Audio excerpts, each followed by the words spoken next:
Je suis content d'être ici, réunis dans les lieux célestes en Jésus-Christ, d'entendre les messages de la part du Seigneur, sachant que nous revivons les jours du mouvement de l'Église apostolique. Oh, j'en suis très content. Aujourd'hui, ça a été une journée merveilleuse. Nous avons eu quelques entretiens avec des gens et autres. L'Esprit du Seigneur était là. Nous avons vu de grandes choses s'accomplir. Et je crois que nous sommes proches de la fin, vraiment proches, plus proches que nous ne le pensons en fait. Ce soir donc, c'est une autre soirée où nous avons le privilège de nous rassembler de ce côté-ci de l'éternité pour parler de sa parole. Je pense que s'il nous fallait juste clôturer la réunion et rentrer chez nous, ça ne serait pas... Ça nous profite souvent, rien que d'être sortis ce soir, de chanter, suivre les exhortations et l'Esprit parlant aux gens.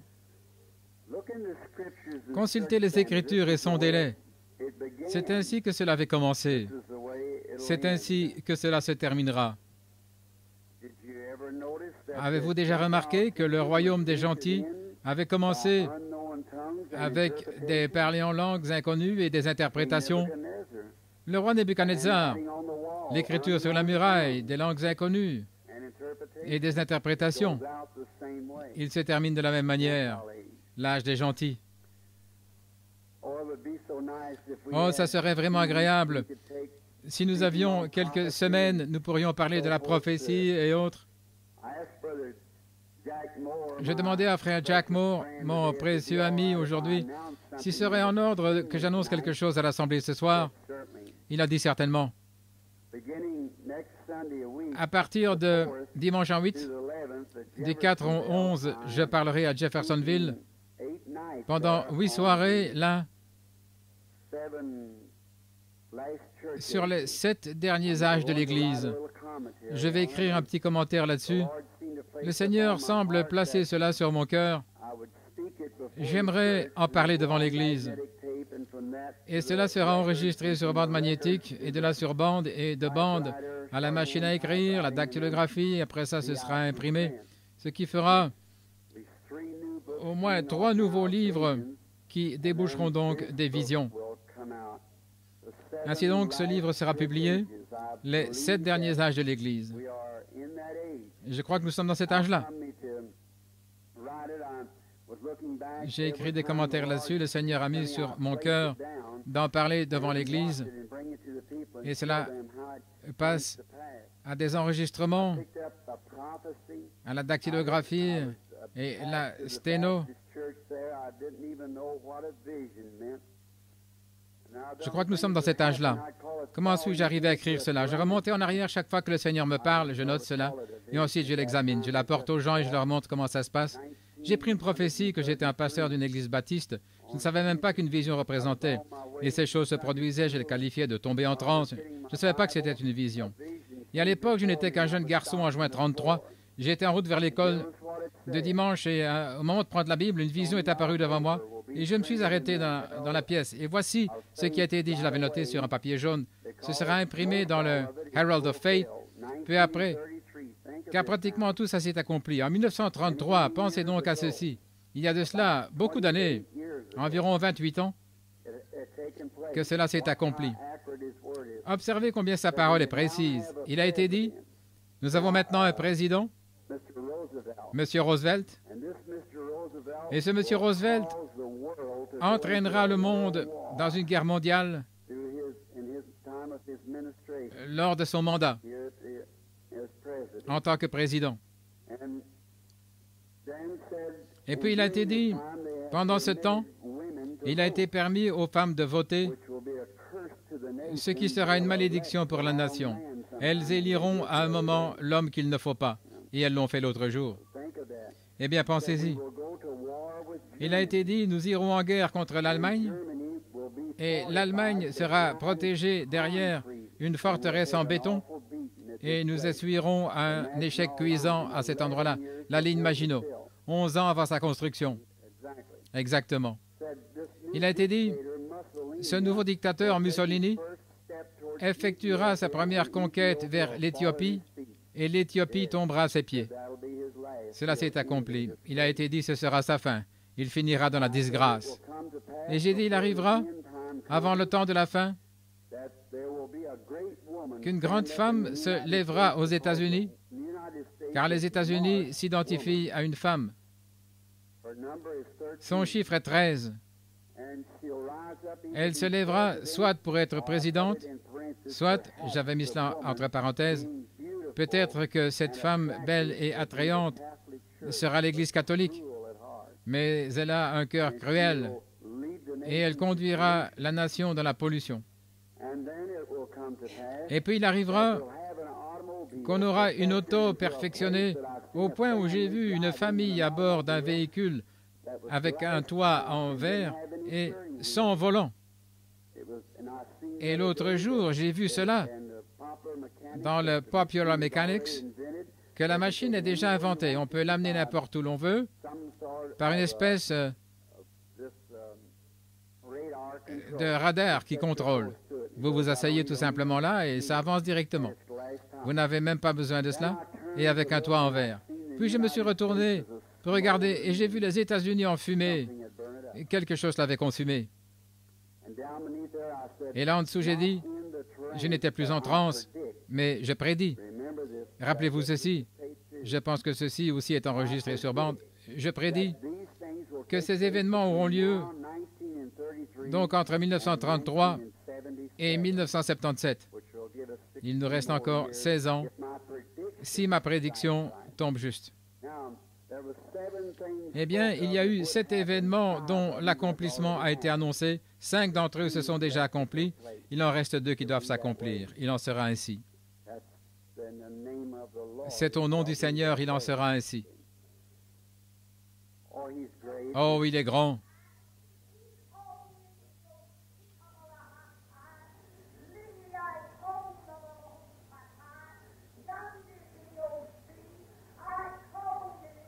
Father, for your spirit, for the spirit and upon the people. Père, pour ton esprit, sur les gens, les dons qui sont dans l'Église, nous te remercions, Seigneur, car il parle d'un commun accord, il parle dans l'unité de ta venue. Les prophètes, ceux qui parlent en langue, les interprètes, tous nous avertissent. L'heure est proche, et nous croyons vraiment qu'il est plus tard que nous le pensons. Puissions-nous préparer nos cœurs et nos âmes pour la venue du Seigneur. Et ce soir, alors que nous lisons dans ta parole, puisses-tu nous parler maintenant par la parole écrite? Nous le demandons au nom de Jésus et pour sa gloire. Amen. Dans le livre d'Ésaïe,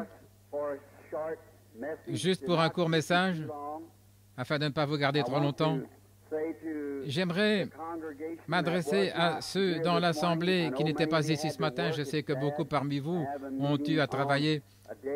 C'est vraiment dommage d'avoir une réunion un jour ouvrable, mais notre noble et bien-aimé frère, le rabbin, nous a apporté un message remarquable sur le temps et la Bible. Et j'ai certainement apprécié la communion que notre frère a eue avec nous ici et celle que j'ai eue avec lui. Et il doit quitter ce soir à 21h. Et il a dit qu'il devait quitter à 22h30. Je disais, peut-être que nous aurons terminé vers cette heure-là. Et je l'apprécie certainement beaucoup.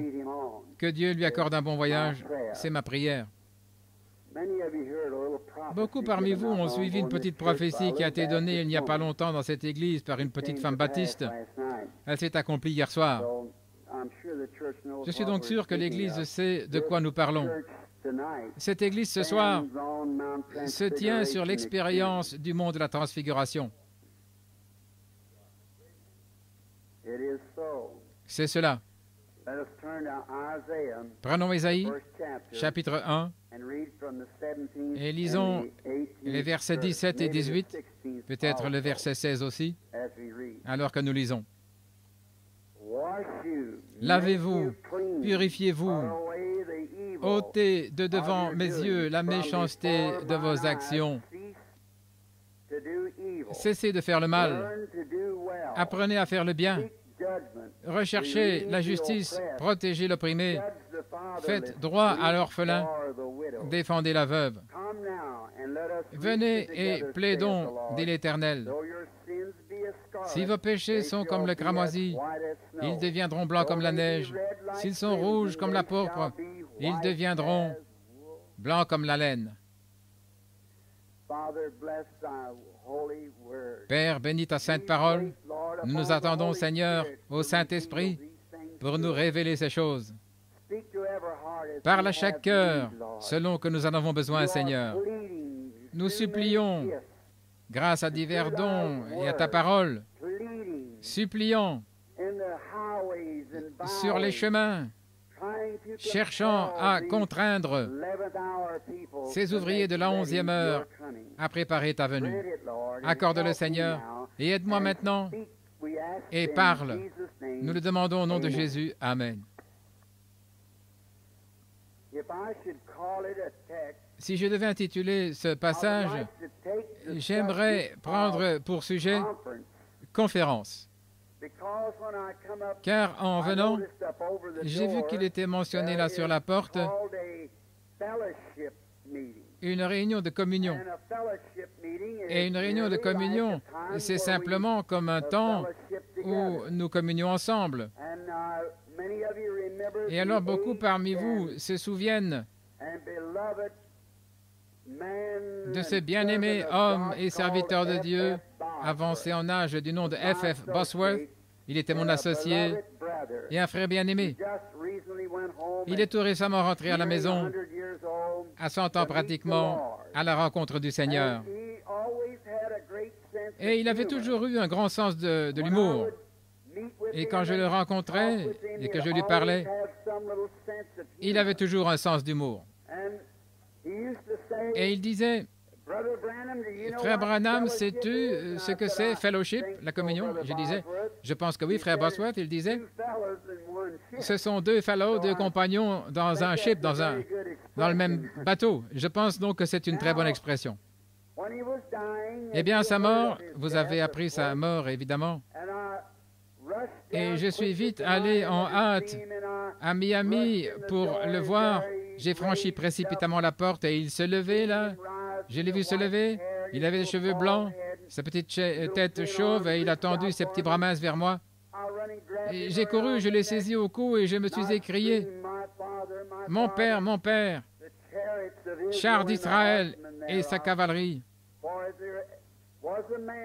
Car s'il y a eu un homme à ma connaissance qui a ajouté de la dignité à l'Église pentecôtiste, c'était frère Bosworth, un grand homme de foi.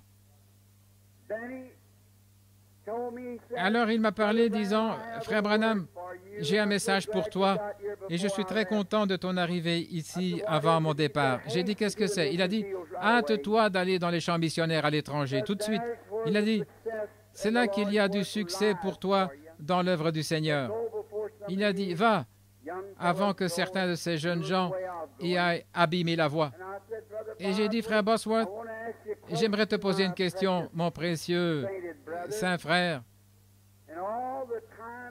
De tout le temps de ton ministère, quel a été le moment le plus glorieux? Quand tu as reçu le Saint-Esprit ou quand une certaine personne a été guérie ou... Il a dit, c'est maintenant même l'expérience la plus glorieuse que j'ai jamais eue de toute ma vie. Et j'ai dit, sais-tu que tu es en train de mourir? Il a dit, tout ce pourquoi j'ai vécu pendant plus de 50 ans, frère Branham, c'est Jésus-Christ. Et il a dit, à n'importe quel moment, il peut franchir la porte pour me ramener à la maison. Quand la mort l'a frappé, il était dans la chambre. Il a serré la main aux gens pendant plus de 2 heures, s'est converti. Et certains d'entre eux s'en étaient allés depuis 50 ans. J'aime ce psaume de la vie.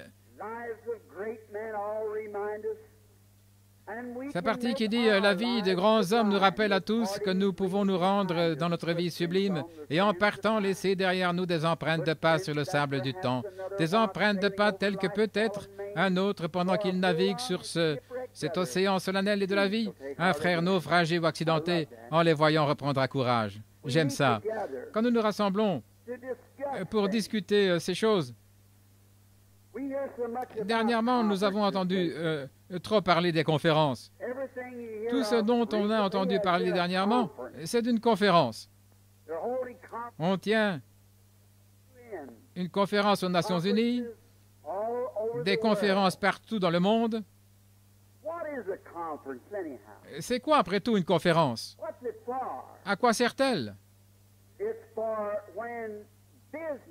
C'est quand des hommes d'affaires ou les conducteurs des mouvements se rassemblent et cherchent à trouver des solutions au mieux de leurs connaissances.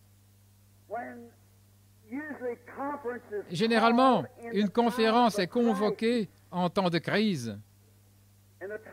En temps de crise, on fait venir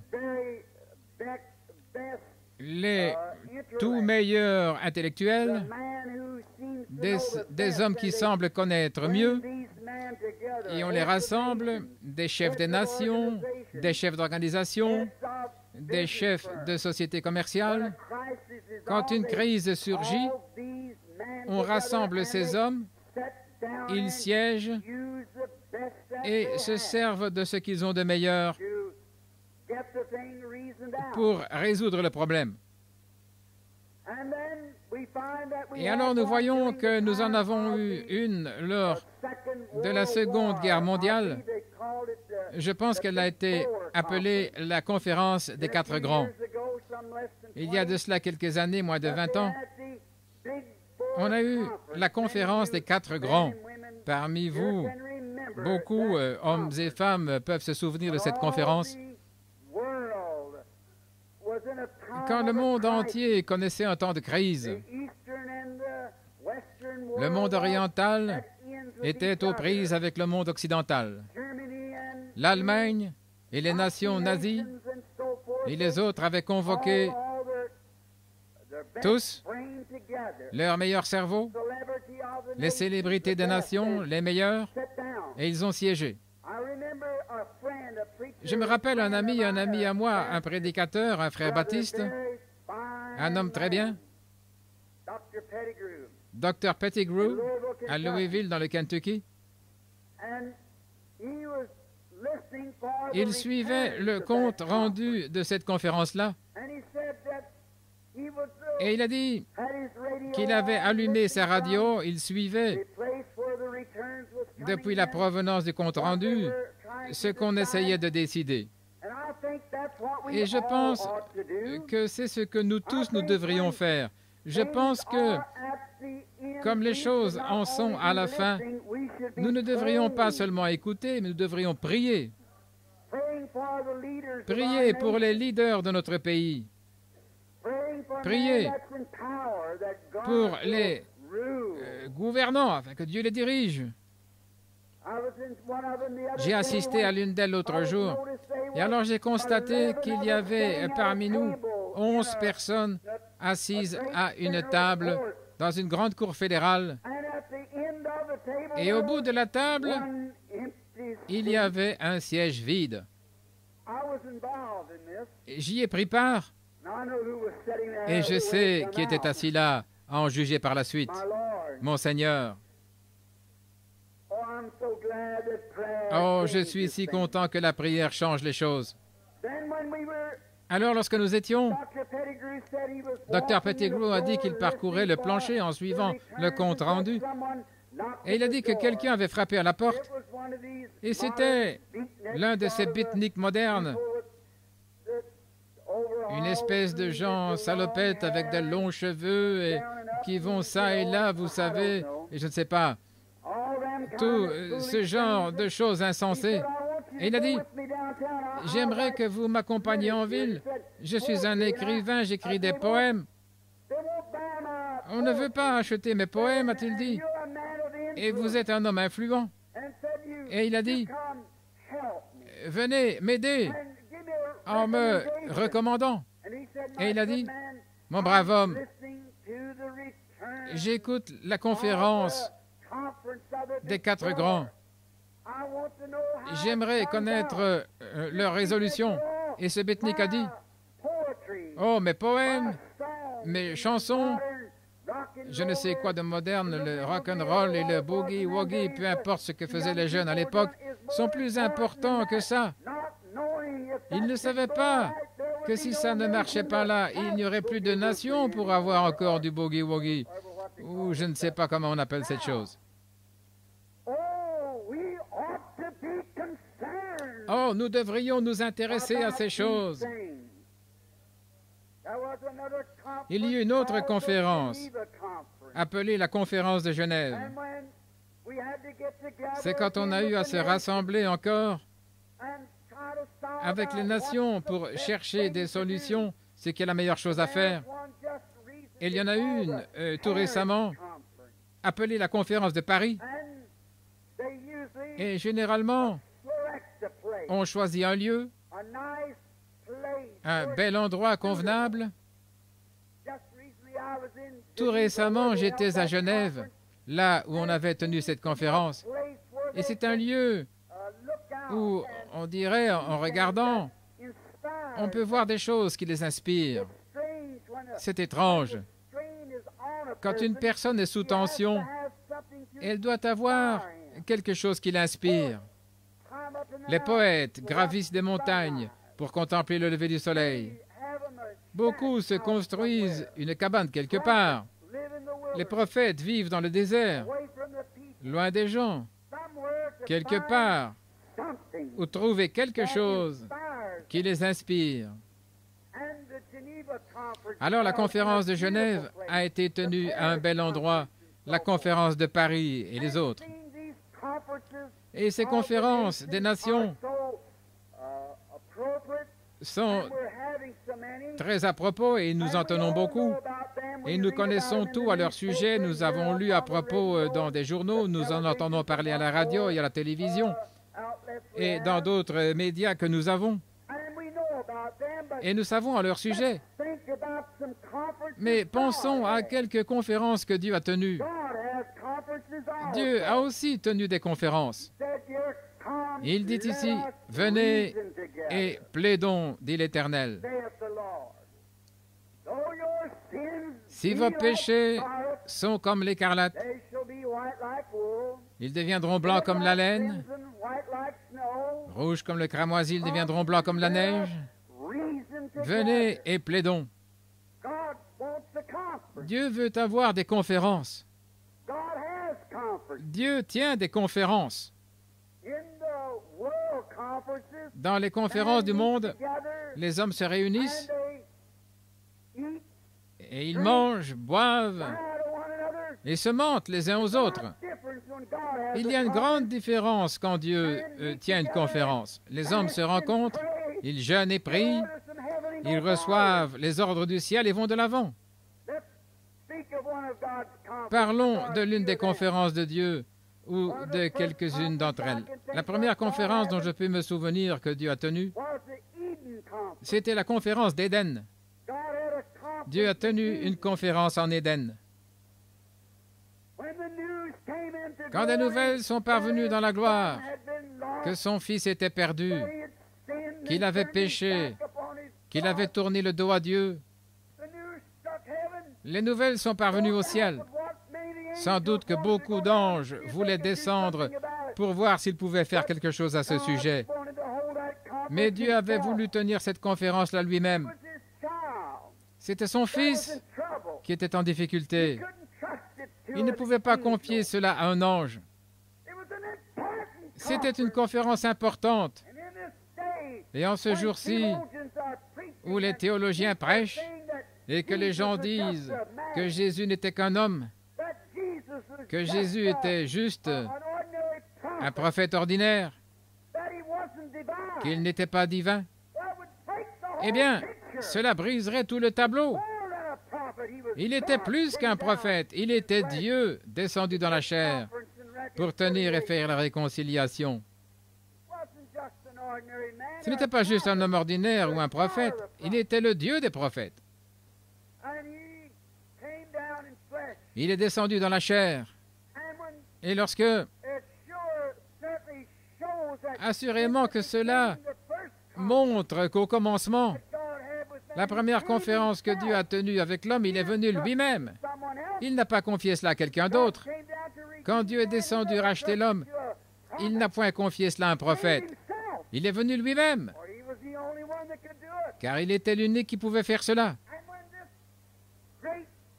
Et lors de cette grande conférence en Éden, Dieu descendit et considérait la nature de l'homme. Ça se vérifie aujourd'hui dans l'homme. Au lieu que ce soit l'homme qui cherche à s'avancer et à dire « Seigneur, j'ai péché », il se cache quelque part.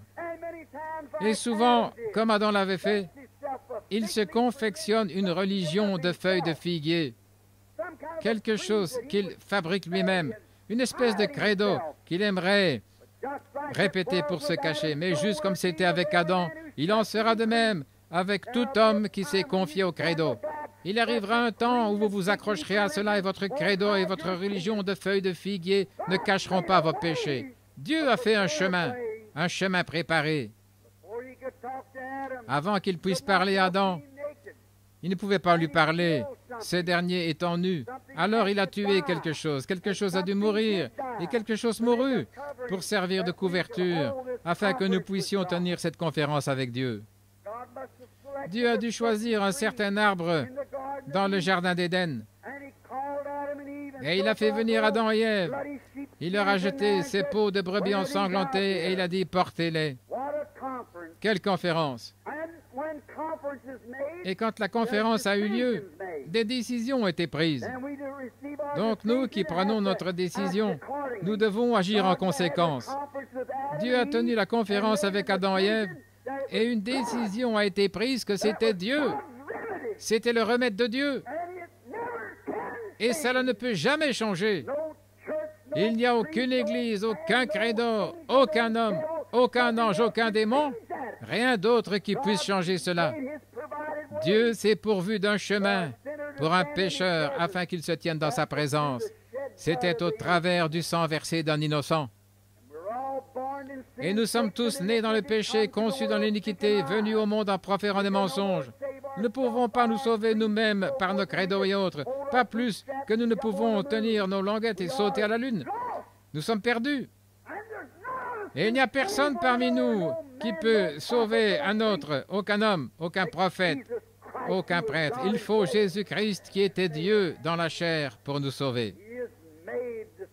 Et il a offert le sacrifice.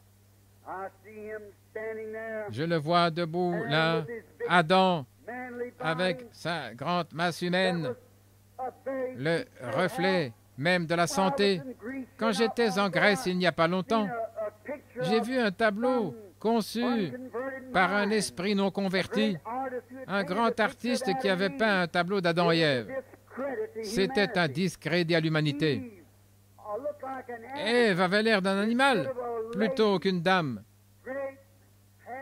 De longs cheveux lui pendaient de côté, une bouche de travers et une jambe plus grosse que l'autre. Et oh, elle avait l'air horrible. C'est ça la conception d'un esprit non converti. Ève était la plus belle femme qui ait jamais marché sur la face de la terre. C'est lui qui l'a formée. Ses yeux étaient comme des étoiles des cieux. Et je la vois là debout, enveloppée de cette peau de brebis ensanglantée. Dieu montrait là, à cette conférence, ce qui était son plan de salut futur du monde entier. Observez Adam alors qu'il s'éloigne, ses peaux de brebis ensanglantées frappant contre ses grosses jambes d'homme et contre ses jambes à elle alors qu'il quittait sa présence. C'était seulement une préfiguration d'un tableau vers lequel nous pouvons tourner notre caméra maintenant, là à Jérusalem, un matin. Je peux écouter par la fenêtre et entendre du bruit. Qu'est-ce? C'est un sacrificateur qui dit « Finissons-en avec un tel homme ». Je peux entendre une petite femme courir devant la foule et dire « Qu'a-t-il fait? Sinon guérir les malades, ressusciter les morts, libérer les captifs. Et une grosse main cruelle l'a giflé à la bouche. Et l'homme a dit, allez-vous écouter une femme plutôt que votre sacrificateur? Un cruel fouet romain le fouettait. C'est une espèce de tableau horrible. Mais tirons les rideaux et regardons. J'entends quelque chose cogner dans la rue contre le pavé. Je regarde par la fenêtre. Et je vois un petit homme en robe blanche, sans couture, mise sur ses épaules, portant une vieille croix qui cognait sur la rue en descendant. Ses épaules étaient écorchées à vif. Et j'ai vu sur son petit vêtement des petites taches partout, et ces taches, lorsqu'il gravit la colline, deviennent de plus en plus grosses. Puis après, elles forment toute une seule tache. Et une grosse goutte de sang lui tombe sur les jambes. Qu'était-ce? Ce deuxième Adam. Cette semence de la femme. L'abeille de la mort bourdonnait autour de sa tête, alors qu'il gravissait la colline, sachant que bientôt, le diable allait certainement avoir là le voile sur les yeux.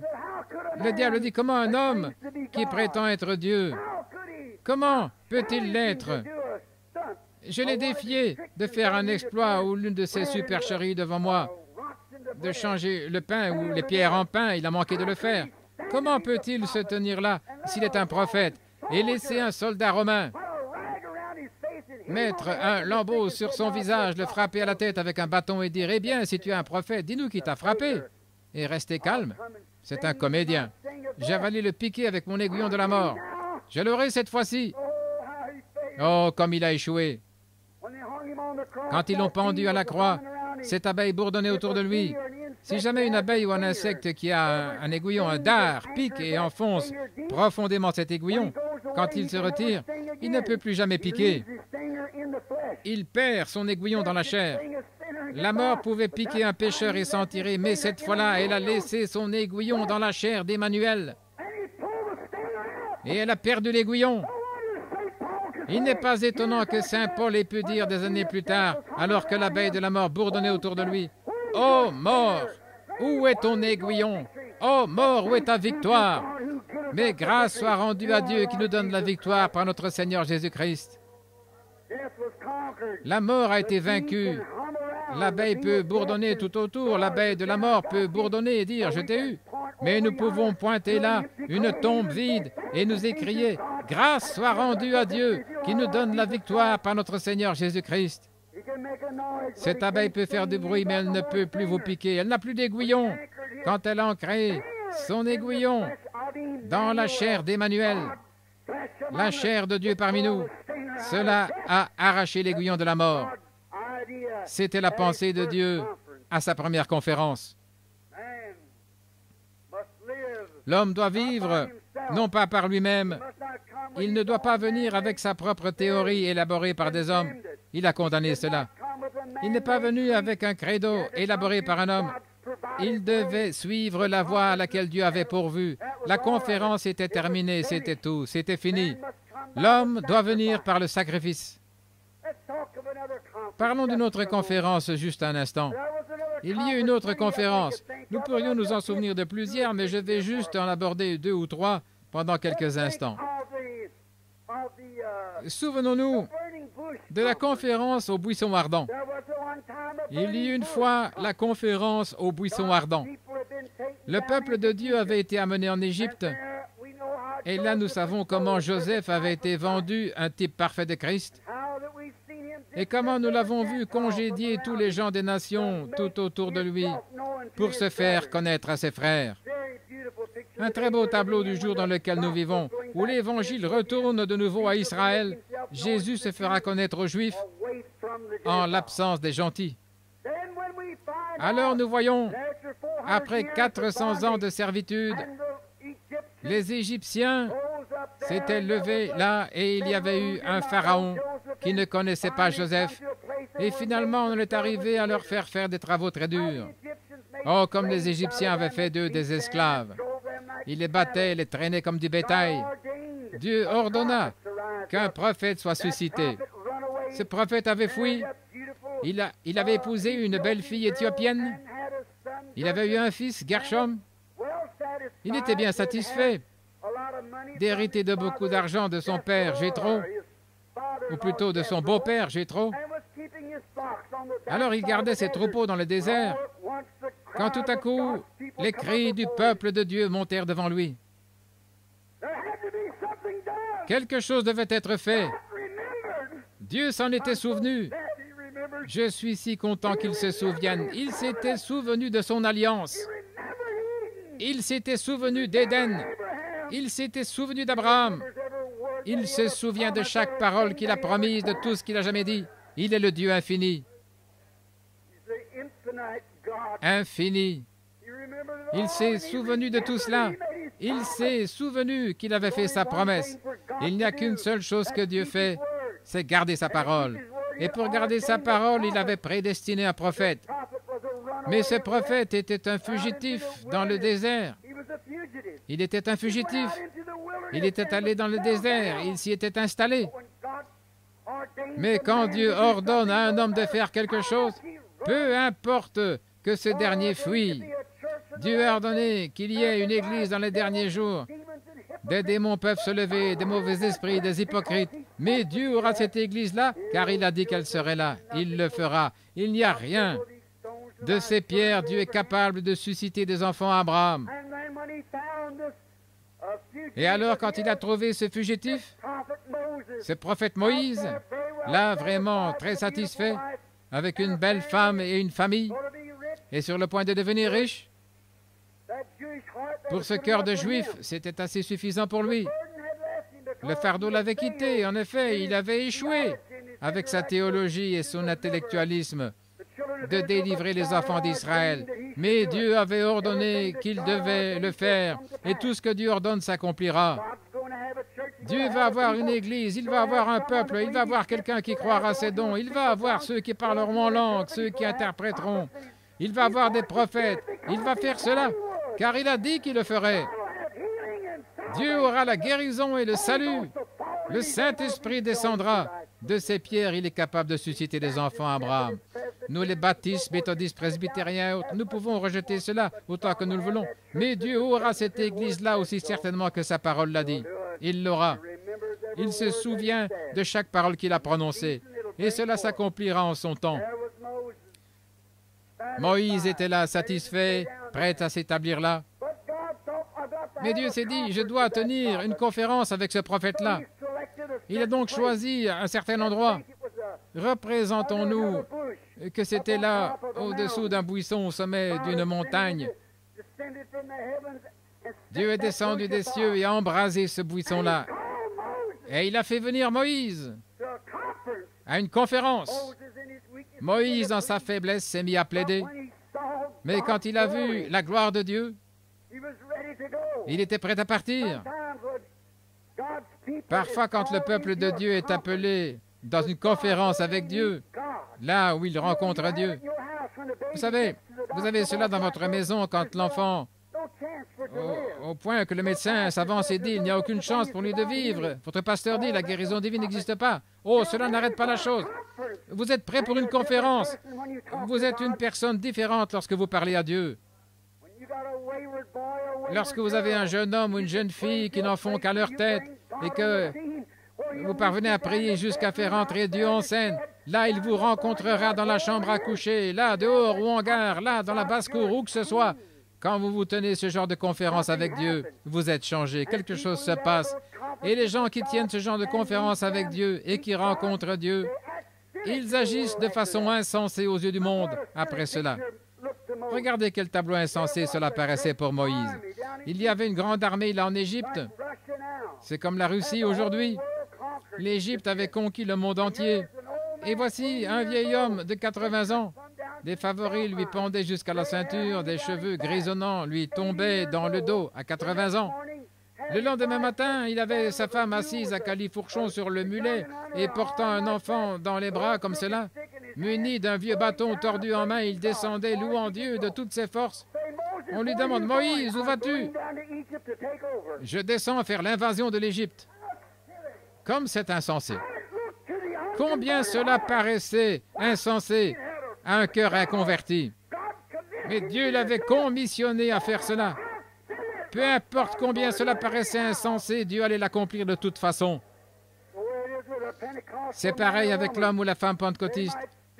Ils peuvent parler en langue, ils peuvent courir, les mains levées, ils peuvent faire toutes sortes de choses, et même parfois on pense qu'ils sont ivres ou toqués, mais ils ont eu une conférence. Peu importe ce que cela paraît aux yeux du monde, Dieu l'a fait de toute façon. Ça ne dérange donc pas. N'ont-ils pas dit au jour de la Pentecôte, ces gens sont ivres de vin nouveau? Pierre a dit, ils ne le sont pas, les bars ne sont pas encore ouverts. Mais ceci et cela.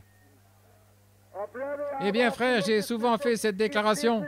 Si ceci n'est pas ça, j'aimerais mieux garder ceci jusqu'à ce que cela vienne. Ceci et cela. Et puis, si vous remarquez bien, Moïse était en route vers l'Égypte, l'invasion par un seul homme. Mais il l'a fait, car il avait tenu une conférence avec Dieu, et Dieu l'avait commissionné, et lui avait montré sa gloire. Et même pas une nation ne pouvait lui faire obstacle. Quand Dieu rencontre un homme dans une conférence et qu'il le remplit du Saint-Esprit et qu'il embrase son âme, il n'y a rien qui va lui faire obstacle. Il ira faire l'invasion. Les enfants d'Israël, sur le chemin du retour, ont tenu une autre conférence avec Dieu. Moïse l'a tenue là, à la mer Rouge.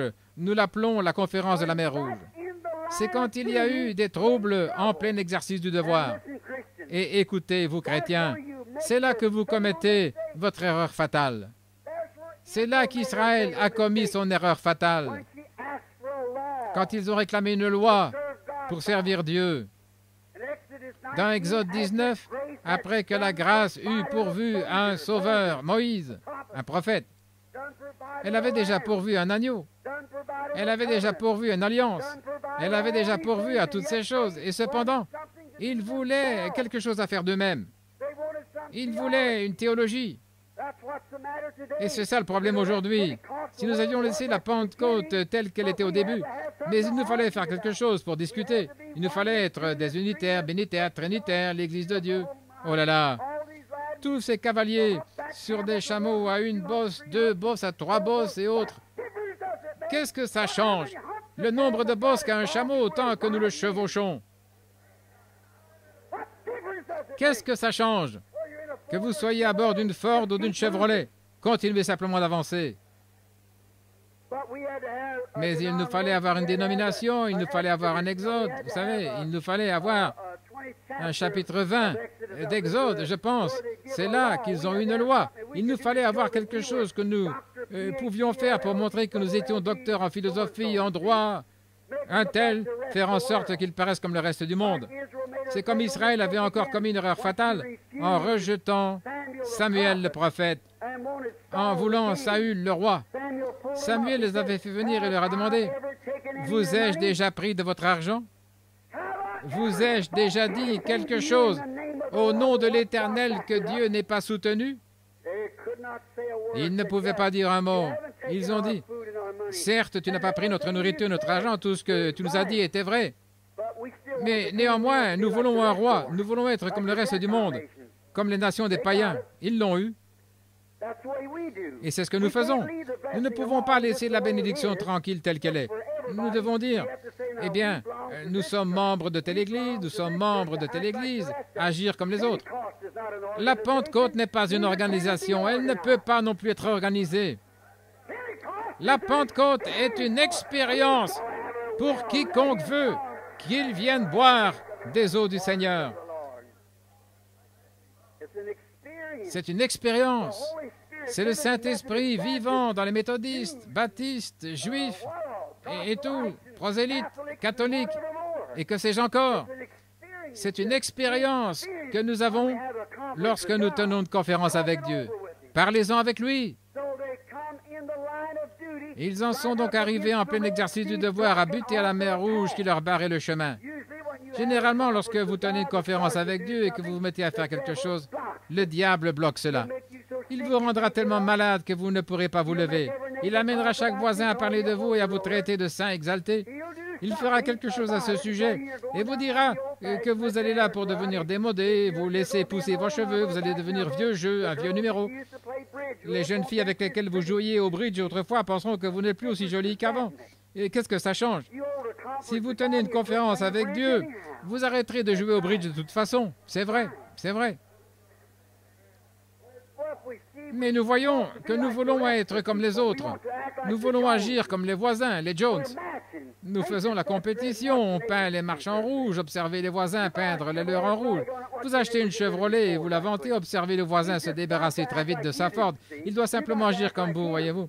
Vous devez agir comme lui. Vous voulez faire la compétition quant aux expériences. J'ai souvent dit que peu m'importe si mon pantalon n'est pas assorti à mon veston, ma cravate à ma chemise, je veux que mon expérience s'accorde avec la Bible de Dieu. C'est ce que l'Église devrait faire. C'est ce qu'ils avaient fait à l'époque et c'est ce que je veux maintenant. Pourquoi prendre un substitut alors que les cieux de la Pentecôte sont pleins de la chose réelle? Pourquoi voudriez-vous prendre quelque chose qui n'est pas réel? Prenez ce qui est réel, car Dieu est prêt à déverser. La promesse est pour vous et pour vos enfants. Je prêcherai là-dessus demain soir, le Seigneur voulant. Que celui qui veut vienne.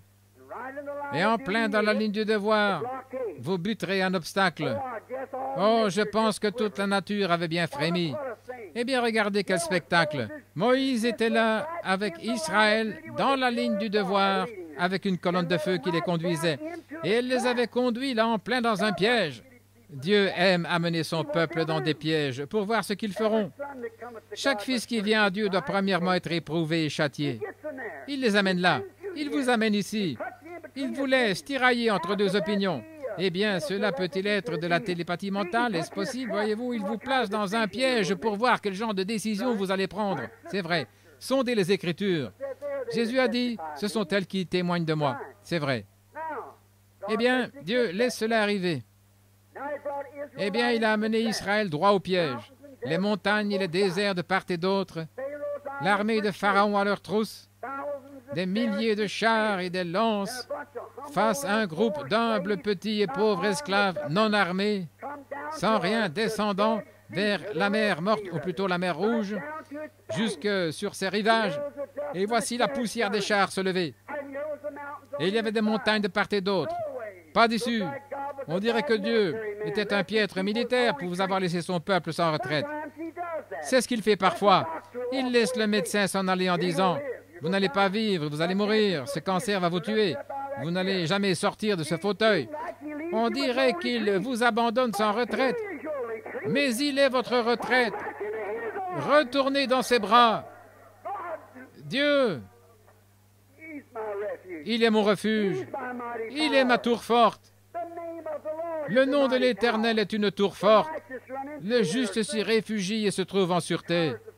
Les tours de refuge, il est notre refuge. Je n'ai aucun autre refuge en dehors de lui. Je n'aimerais pas connaître un autre refuge. Il est mon refuge. Il est le rocher dans une terre aride. Un abri en temps d'orage. Je me souviens de la première fois où j'ai parlé en langue. Je prêchais à l'église baptiste de Milltown. J'étais là prêchant, alors j'étais tout excité, et tous ces baptistes assis là me regardaient. Et le Saint-Esprit est venu sur moi, et j'ai bondi en plein milieu de l'allée, je me suis mis à parler en langue. Je me suis dit, eh bien, que se passe-t-il maintenant? Je ne savais rien à ce sujet. Et puis j'ai entendu mes lèvres dire ceci, je suis le rocher dans une terre aride, la tour, le refuge en temps d'orage. Oh, combien j'étais émerveillé. Tous se regardaient les uns les autres comme des oies dans une cour. Ils en avaient l'air. J'ai senti la même chose, car je ne savais pas. Mais je sais que quelque chose m'était arrivé. Oh, j'avais trouvé la tour où se cacher.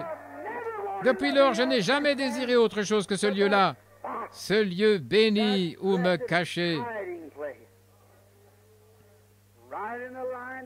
Dans la ligne du devoir, sous les feux de l'ennemi, ils étaient là. On dirait que toute la nature tremblait pour eux. Quel temps? Qu'est-ce que... comment procéder en tant que chrétien? Que faire en pareil temps? Tenir une conférence. C'est exact.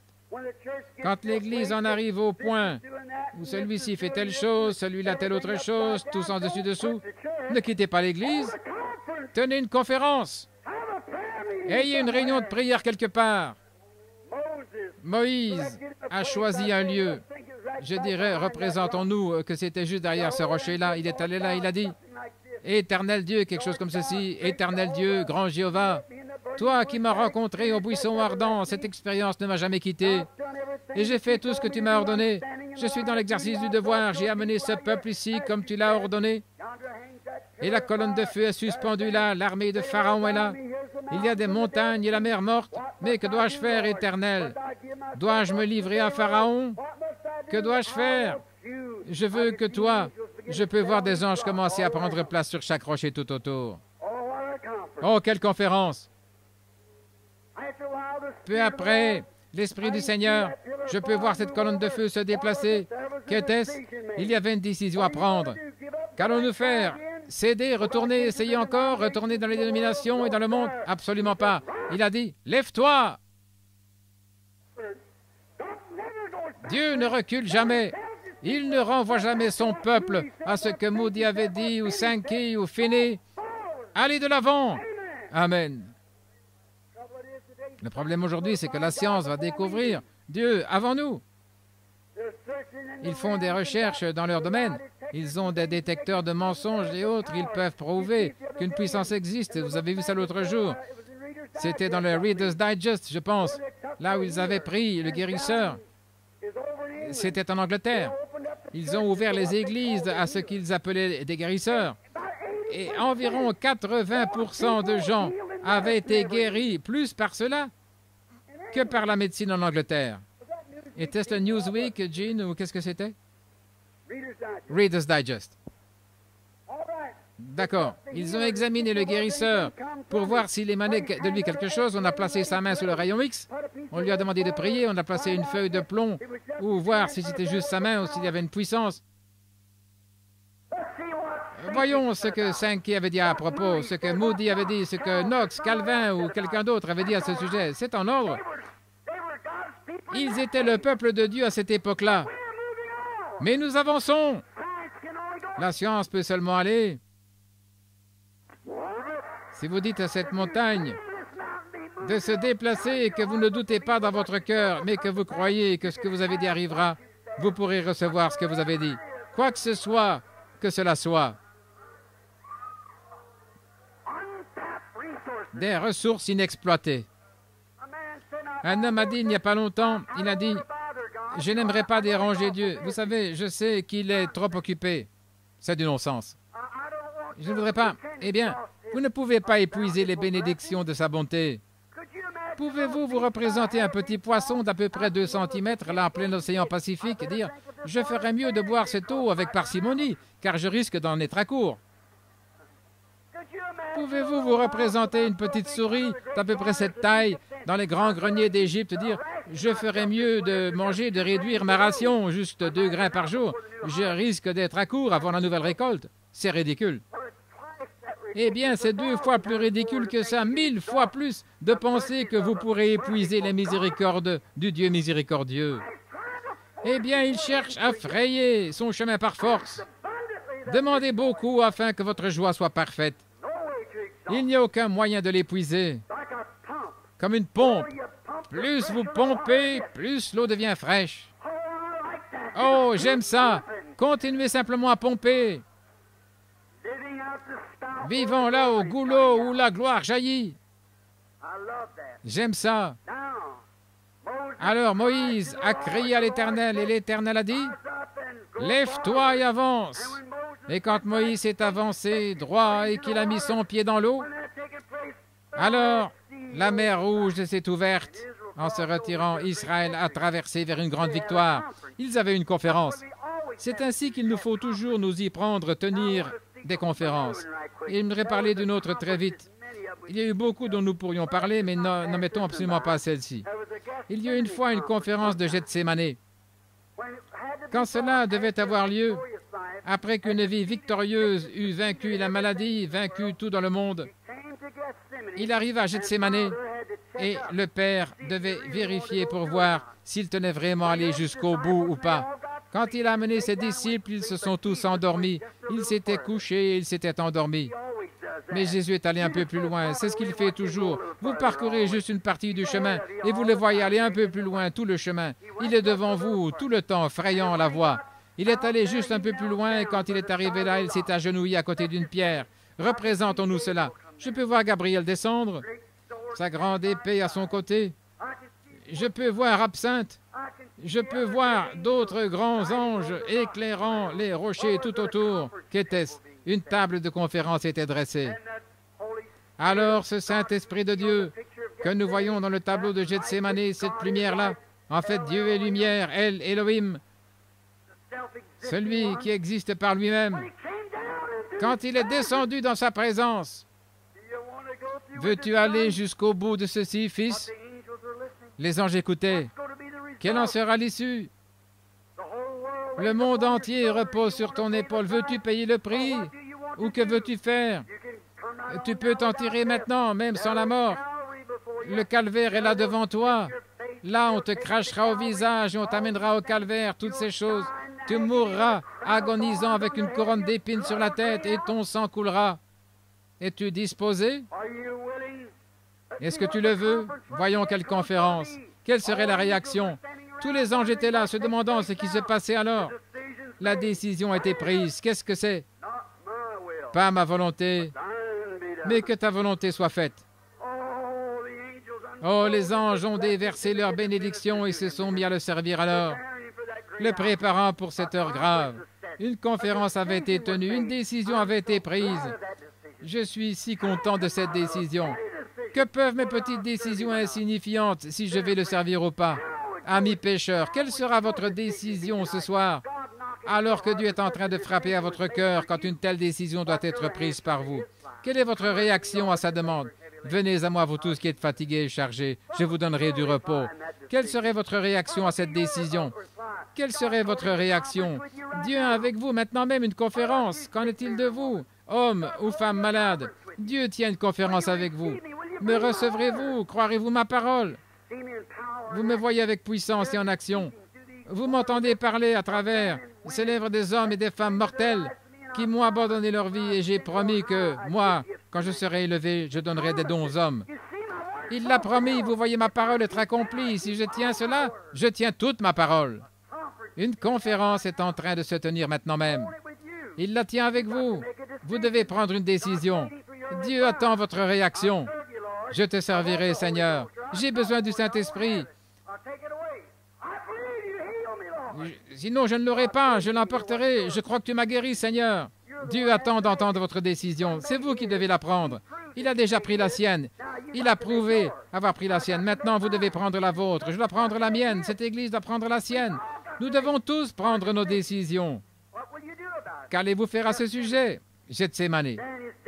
Après sa mort, son ensevelissement, sa résurrection, il y a une autre conférence qui a été tenue. Voyons bien vite ces conférences. Nous allons terminer dans un instant. Il y a une fois une conférence qui a été tenue à la Pentecôte. Les gens qui avaient marché avec Jésus et qui l'avaient entendu parler des bénédictions, et il avait été promis que la puissance viendrait. Dieu leur avait parlé avant de quitter la terre. Il avait dit, cessez de prêcher, ne chantez plus, ne faites rien d'autre maintenant. J'aimerais que vous montiez là dans la ville de Jérusalem et je veux que vous attendiez là, car nous allons avoir une conférence dans la gloire. Le Père, tous les anges et moi, nous allons avoir une conférence et nous allons prendre la décision. Attendez là, nous vous dirons comment l'Église doit être dirigée. Je peux entendre les apôtres dire, eh bien, nous allons probablement avoir quelques évêques et des souverains sacrificateurs et nous aurons toutes ces choses, vous savez. Ils ont dit, nous allons bien monter et attendre de voir quelle décision il y aura. Nous verrons si nous sommes censés former des organisations, si c'est l'évêque qui va la diriger, ou le pape, ou un grand homme. Nous verrons ce qu'il choisit. Je me demande si c'est moi qui suis grand. Je me demande si c'est moi. L'autre dit, je serai au-dessus de tout cela. Et il m'a impressionné. Il s'appuyait sur mon épaule, il avait fait ceci. Oh, cela leur a pris 10 jours à se préparer pour cela. Pendant qu'ils attendaient cela, ils furent tous d'un commun accord. C'est ce que nous devons faire ce soir. C'est ce que nous devons faire à cette conférence. Vous tous, méthodistes, baptistes, presbytériens, luthériens, catholiques, que sais-je encore, nous devrions tous être de commun accord. attendant d'entendre le compte-rendu. Et après cela, le lieu le plus glorieux où cela pouvait être tenu, c'était dans la gloire. Dieu descendit et la conférence fut tenue. Comment l'Église doit être dirigée? Doit-elle être dirigée par des évêques, des organisations, par des outils mécaniques? Comment doit-elle être dirigée? Ils étaient 120, tous dans la chambre haute, attendant. Le compte-rendu vint.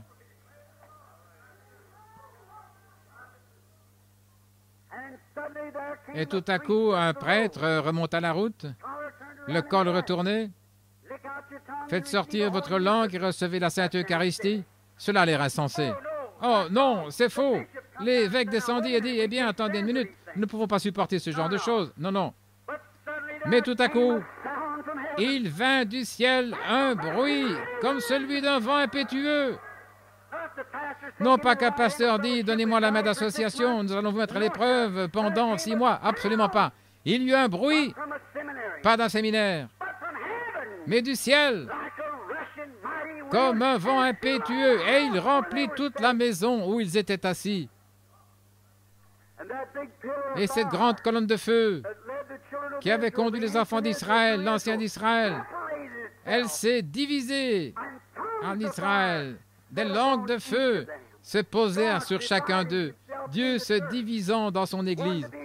L'un comme prophète, l'autre comme apôtre, l'autre avec le parler en langue, l'autre pour faire autre chose.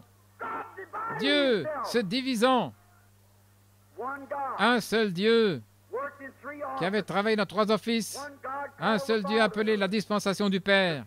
Le même Dieu a vécu dans un homme appelé Jésus, appelé le Fils. Maintenant, il est dans son Église, appelé le Saint-Esprit. Il s'est divisé dans son corps universel. Alléluia! Le corps mystique de Jésus-Christ, qui est né de l'Esprit de Dieu. C'est pourquoi, comme notre frère rabbin le disait ce matin, notre bien-aimé au sujet de s'unir, nous ne sommes pas divisés. Nous ne sommes pas divisés. Le diable cherche à nous diviser par des artifices mécaniques en disant « Je suis membre des assemblées, je suis membre des unitaires, membre de ceci, de cela. » Mais nous ne sommes pas divisés. Dieu donne le Saint-Esprit à ceux qui lui obéissent. Et des 2 côtés, ils ont reçu le Saint-Esprit qui lui a obéi. Nous ne sommes pas divisés. Nous formons tous un seul corps.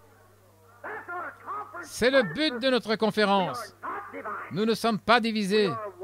Nous formons un seul corps. Le Saint-Esprit, Dieu se divisant, faisant des fils et des filles, en se posant, cette colonne de feu s'est divisée, et une langue de feu s'est posée sur chacun d'eux. Et ils furent tous remplis du Saint-Esprit, et se mirent à parler en d'autres langues, selon que l'Esprit de Dieu leur donnait de s'exprimer. Il y avait là à Jérusalem des évêques, des archevêques, des papes et autres, de grands hommes, toutes les nations sous le ciel. Et quand le conseil s'est tenu, ils ont dit, « Eh bien, ces hommes sont tous ivres de vin nouveau. » Pierre s'est levé au milieu d'eux et a dit, « Ces gens ne sont pas ivres comme vous le supposez, car c'est la 3e heure du jour. Mais ceci est ce qui a été dit par le prophète Joël. » Joël 2,28. Dans les derniers jours, au pluriel, 2 jours, les 2 derniers 1000 ans, a dit Dieu, je répandrai de mon esprit sur toute chair. Juifs, gens dits, grecs, esclaves ou libres, mâles ou femelles, je répandrai de mon esprit sur toute chair. Et ils prophétiseront, mes fils et mes filles. Je ferai paraître des prodiges en haut dans le ciel et en bas sur la terre, des colonnes de feu et des vapeurs de fumée. Qu'il me soit permis de vous parler librement du patriarche David, car David a dit que le Seigneur a dit à mon Seigneur, « Assieds-toi à ma droite, je ferai de tes ennemis ton marchepied, et aussi ma chair reposera dans l'espérance, car je n'abandonnerai pas mon âme dans le séjour des morts, ni ne permettrai que son sein voie la corruption. Qu'il me soit permis de vous dire au sujet du patriarche David, quand il est mort, qu'il a été enseveli, et que son sépulcre existe encore aujourd'hui parmi nous. David est à la fois mort et enseveli, et il leur a dit ce qu'il faisait. Mais il a dit, Dieu a fait Seigneur et Christ ce Jésus que vous avez crucifié par des mains impies. Amen. Excusez-moi, je ne voulais pas me mettre à marcher. Peut-être que quelque chose me fait marcher, de toute manière. J'ai mes souliers de marche. Oh là là, Et j'aimerais un jour effectuer un voyage comme Enoch et marcher tout droit vers le haut. J'étais dans l'église de Frère Outlaw il n'y a pas longtemps, à Phoenix, en Arizona. Ils chantaient un cantique. Nous montons, montons, nous montons, montons, montons. Puis après, je pensais être parti. Il a dit que la première marche, en montant l'échelle, il a dit que la première marche, c'était la justification. La deuxième, la sanctification. La troisième, la glorification. Ensuite, le Saint-Esprit est descendu. J'ai commencé à monter, monter, monter, monter, monter, monter, monter, jusqu'à atteindre la voie lactée. Je me suis dit que si nous allons plus haut, nous allons directement quitter cette église. C'est ce dont nous avons besoin aujourd'hui, c'est d'atteindre la voie lactée au calvaire, se lever dans la puissance du Saint-Esprit, mettre de côté nos credos et nos divergences, se mettre à monter, monter, monter. C'est ce qu'il nous faut faire, monter. C'était la conférence de la Pentecôte. Ils ont commencé à prêcher la guérison divine, la puissance du Saint-Esprit. Pierre leur a dit quoi faire le jour de la Pentecôte. Il a dit, repentez-vous chacun de vous. Ils ont dit, que pouvons-nous faire pour recevoir cela? Comment pouvons-nous être sauvés? Pierre a dit, repentez-vous et que chacun de vous soit baptisé au nom de Jésus-Christ pour le pardon de vos péchés et vous recevrez le don du Saint-Esprit. Car la promesse est pour cette génération. Et c'est tout. Les jours des miracles cesseront. Cela pourrait se retrouver dans l'almanach des vieilles dames. Mais ce n'est pas dans la Bible de Dieu, selon Acte 2. C'est vrai. Il a dit, la promesse est pour vous et pour vos enfants et pour tous ceux qui sont au loin, en aussi grand nombre que le Seigneur notre Dieu les appellera. C'est la décision de Dieu. C'est sa conférence. Pendant qu'il disait, qu'allons-nous faire? Oh, le cerveau de l'Église et la puissance de Dieu se sont réunis. La puissance de Dieu a dit, cette promesse est pour vous, pour vos enfants, pour tous ceux qui sont au loin en aussi grand nombre que le Seigneur notre Dieu les appellera. Et tant qu'il continue à appeler, sa décision à la conférence satisfait toujours chaque exigence. Il répandra son esprit tant que Dieu appelle toujours des pécheurs à la repentance. Il a le Saint-Esprit à déverser en eux. La promesse est pour vous et pour vos enfants. Voici, je suis toujours avec vous, même jusqu'à la fin du monde. Voici les miracles qui accompagneront ceux qui auront cru. Oh là là! Vous ferez aussi les œuvres que je fais. Encore un peu de temps et le monde ne me verra plus, mais vous me verrez. Considérez ces conférences. Je serai avec vous, même en vous, jusqu'à la fin du monde. Quelle conférence! Après, ils sont sortis, Pierre et Jean, des hommes du peuple sans instruction. Je peux prouver qu'ils étaient des pentecôtistes. Ils avaient reçu la bénédiction de la Pentecôte. D'autre part, ils n'avaient pas d'argent. Ils sont arrivés à la porte appelée La Belle. Là était couché un estropié de naissance. Et ils ont dit, il aurait attendu sa petite coupe pour avoir l'aumône. Ils ont regardé pour voir si ces hommes semblaient être des gentlemen. Ils pouvaient lui donner quelque chose. Eh bien, voici ce qui prouve qu'ils étaient des pentecôtistes. Ils ont dit, je n'ai ni or ni argent, mais ce que j'ai. Oh, frère, prenez votre or et votre argent et donnez-moi cela. Prenez toute votre théologie du séminaire et donnez-moi cela. Prenez toute votre instruction et toutes vos histoires d'intellectuels et donnez-moi cela. Car il n'y a que cela qui vous élèvera toujours plus vers le haut. Ayez une conférence. Dieu a dit que vous pouvez l'avoir, que celui qui veut vienne. Montez. Ce que j'ai, je te le donne. La foi, dans le nom de Jésus-Christ, lève-toi et marche. Il n'a pas posé de questions là-dessus, il a étendu la main. Il l'a pris, il a soulé jusqu'à ce que ses chevilles ont commencé à se fortifier de plus en plus. Il s'est mis à marcher, puis il s'est mis à courir, et ensuite il s'est mis à sauter. Il était aussi un pentecôtiste alors. Oui, il était un saint sauteur, et il a couru en bondissant, sautillant et en louant Dieu. Si ce n'était pas là la Pentecôte, c'est que je n'en ai jamais vu. Je peux vous prouver qu'Israël était pentecôtiste. Après qu'ils eurent vaincu et qu'ils eurent vu le maître de corvée, c'est comme lorsque vous avez remporté la victoire. Vous avez vu le whisky, les cigarettes et toutes ces autres choses derrière vous, mortes dans la mer Rouge du sang de Jésus. Vous savez ce qui est arrivé? Moïse a chanté par l'Esprit. Myriam a battu le tambourin. Et toutes les filles d'Israël battaient du tambourin, parcourant les rivages, dansant dans l'Esprit. Et si ce n'est pas là une réunion de Pentecôte, c'est que je ne sais pas ce que c'est. Et quelqu'un m'a dit il n'y a pas longtemps, il a dit, Frère Branham, vous prêchez ce nouveau genre de salut, n'est-ce pas? J'ai dit, non, non.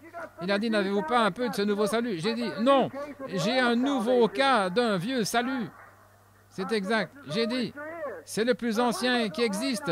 Il a dit, quand il était institué? J'ai dit, avant la fondation du monde. Il a dit, comment reçoit-on cela? J'ai dit, Job 7, 27 dit, où étais-tu quand je fondais le monde, quand les étoiles du matin chantaient ensemble et que les fils de Dieu éclataient en chant d'allégresse?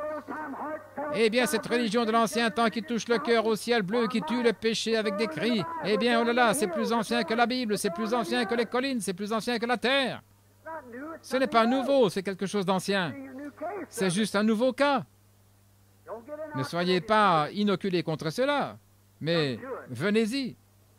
Ainsi donc, ils étaient, comme d'habitude, vous avez des journaux qui se mettent tous à critiquer ou quoi qu'il en fût, et ils les ont traînés devant le conseil du Sanhédrin, et ils ont tenu une conférence, comme le Monde, comme celle de Genève et les autres, et ils ont dit, qu'allons-nous faire de ces hommes?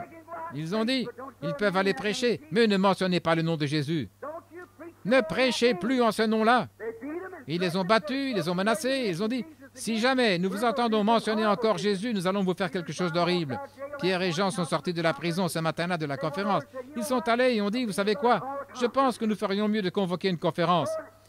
Ils allaient donc convoquer une autre conférence. Eh bien, baptisons-la la conférence d'Acte 4. Dans Acte 4, ils se sont tous réunis et ils ont raconté diverses expériences. Ils ont convoqué une conférence. Ils se sont agenouillés et ils ont convoqué une conférence. Ils voulaient invoquer Dieu, demander ce qu'il pourrait faire. Devrait-il battre en retraite ou que veut-il faire? Devrait-il prêcher la guérison divine? Devrait-il faire des compromis? Que devait-il faire? Alors ils se sont mis à prier comme ceci, tous d'un commun accord. Une autre réunion de la Pentecôte. Tous d'un commun accord. Je m'imagine qu'il y a eu du bruit. Ne vous l'imaginez pas aussi? Tout le monde disait, pourquoi ce tumulte parmi les nations, des vaines pensées parmi les hommes? Étends les mains de ton Saint-Fils Jésus pour guérir les malades. Et quand on a commencé à tenir cette conférence-là, ils se sont mis à invoquer Dieu. Le compte rendu vint. Oh, peut-être que vous feriez mieux de faire attention, vous risquez d'aller en prison.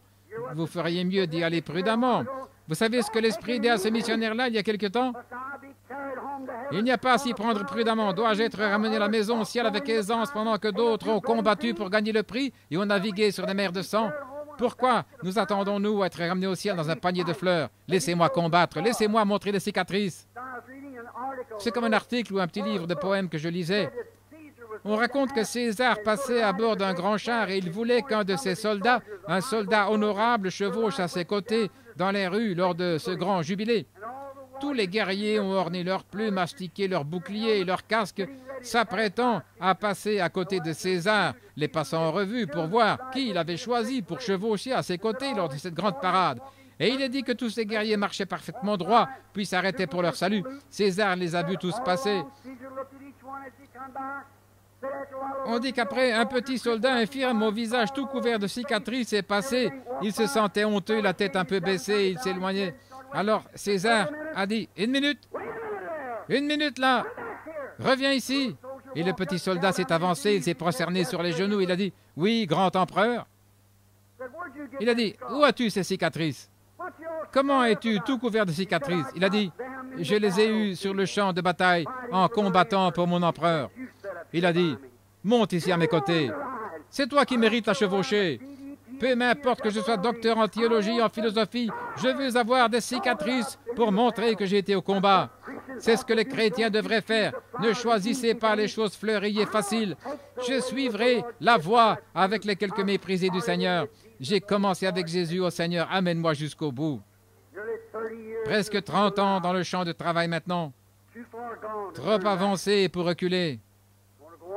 Oh, j'aimerais continuer, quelle que soit la fin. Cela est entre les mains de Dieu. Ils ont eu une conférence et quand ils ont fini de prier, la Bible dit que la maison où ils s'étaient assemblés trembla effectivement et ils ont prêché la parole de Dieu avec audace. Eh bien, encore une conférence et puis nous allons terminer. C'est la conférence. Peut-être que vous n'avez pas assisté à la conférence de Genève. Peut-être que vous n'avez pas assisté à l'une de ces conférences dont nous avons parlé. Mais voici à laquelle vous allez assister. C'est le jugement. Vous allez assister à la conférence du jugement. Vous allez devoir y assister. Que vous soyez prêts ou pas, c'est à laquelle nous allons tous assister, car la Bible déclare « Il est donné à l'homme de mourir une seule fois, après quoi vient le jugement. » Nous y arrivons tous. Vous feriez donc mieux de trouver miséricorde avant de commencer, si c'est possible, car ce sera trop tard ce jour-là. Vous ne pourrez alors pas trouver miséricorde. Il y aura une conférence de jugement et chaque âme y sera pour répondre des œuvres qu'elle a faites dans cette vie. Et vous y serez tout aussi certainement que Dieu a écrit la Bible, que Dieu a créé les cieux et la terre. Amis, aussi certainement que nous sommes dans cette salle ce soir, et plus certainement, vous assisterez à cette conférence-là. Et vous allez implorer la miséricorde, mais vous n'en obtiendrez pas. C'est aujourd'hui que vous obtenez la miséricorde. Mais un temps arrivera alors à la conférence où vous serez jugés sans miséricorde par un Dieu furieux et dans sa colère. Et si le juste se sauve avec peine, que deviendront l'impie et le pécheur? Permettez-moi de vous montrer à quel point nous sommes près de la conférence du jugement. Avez-vous remarqué dans l'autre conférence dont j'aimerais parler juste une seconde, juste l'aborder brièvement? Ils ont tenu là l'autre jour, je ne sais pas si vous le savez ou pas. Quelques personnes, nous qui sommes en contact avec Dieu, je pense que nous devrions éclairer nos membres sur ce qui se passe. Vous vous souvenez de cette conférence qu'a tenue l'autre jour? Khrouchtchev avait enlevé son soulier, il avait frappé. Là. Avez-vous saisi ce qui s'est passé? Rappelez-vous, il y avait 5 pays communistes représentés là et 5 pays occidentaux du monde libre représentés là. Remarquez, Daniel avait une vision. La tête d'or, c'était Babylone. Observez comment cela est descendu. Observez, suivez l'histoire dans la Bible. Et le suivant, c'était la poitrine ici en argent, les Médo-Perses. Ensuite, c'était en airain. Chaque fois, ça devenait de plus en plus dur. Cela montrait que l'image des gentils ne pouvait pas subsister parce que l'or, c'est le plus lourd de tous. C'était lourd là en haut. Ça ne peut pas subsister. Et chaque fois, et l'or est le plus mou. Ensuite vient l'argent, et puis l'airain, et après le fer. Chacun de ces royaumes a succédé à l'autre exactement comme la Bible avait dit qu'il se succéderait. Et remarquez, il dit ensuite qu'au temps de la fin, avant que la pierre soit détachée de la montagne, l'image avait 10 doigts. Eh bien, cela fait 5 à chaque pied et 2 gros orteils, 4 et 5 ensemble. Et comme on le voit maintenant, ils étaient mélangés, le fer et l'argile. Rappelez-vous, c'était un royaume des nations. Tout le monde sait cela, que c'était le fer et l'argile. Ils ne se mélangent pas. Comme le fer et l'argile ne se mélangent pas, ceux-ci non plus ne se mélangeront pas ou ne s'uniront pas. Ils ne peuvent s'allier. Avez-vous remarqué? Savez-vous que le nom Khrouchtchev, ce qui signifie en russe, c'est la poussière de la terre, l'argile. Il était en tête de ces royaumes. Savez-vous ce que Eisenhower signifie, la tête de ceci? Le fer. Le fer et l'argile ne peuvent pas se mélanger. Il a ôté son soulier, il a frappé. Il n'y a pas de mélange. Ils ne peuvent pas se mélanger. Ils ne s'allieront pas l'un et l'autre. Voyez-vous, les amis, la chose suivante qui reste, c'est que la pierre se détache. La venue du Seigneur, pour rouler jusqu'à frapper cette image et l'écraser, tous ces royaumes seront pulvérisés et s'envoleront comme du chaume dans l'air de battage en été. Nous sommes au temps de la fin, frères, sœurs. Ne pouvez-vous pas voir où nous sommes? Écoutez, ainsi dit le Seigneur. Repentez-vous. Je prédis 3 rideaux au nom du Seigneur. Il y en a un qu'on appelle le rideau de fer. Ça sera la Russie. Observez la Chine rouge, ce sera le rideau de bambou. Ils sont horribles, mais observez le rideau de pourpre qui se lève aux États-Unis à travers le monde. L'Empire romain, le plus cruel de tous. Rappelez-vous au nom du Seigneur. Éloignez-vous-en. Éloignez-vous de tout ce qui est attaché. Fouillez vers le rocher. La venue du Seigneur est proche. Nous avons besoin d'une conférence. J'ai besoin d'une conférence pour parler de ces choses avec Dieu. L'Église est au bout de son chemin. Prions.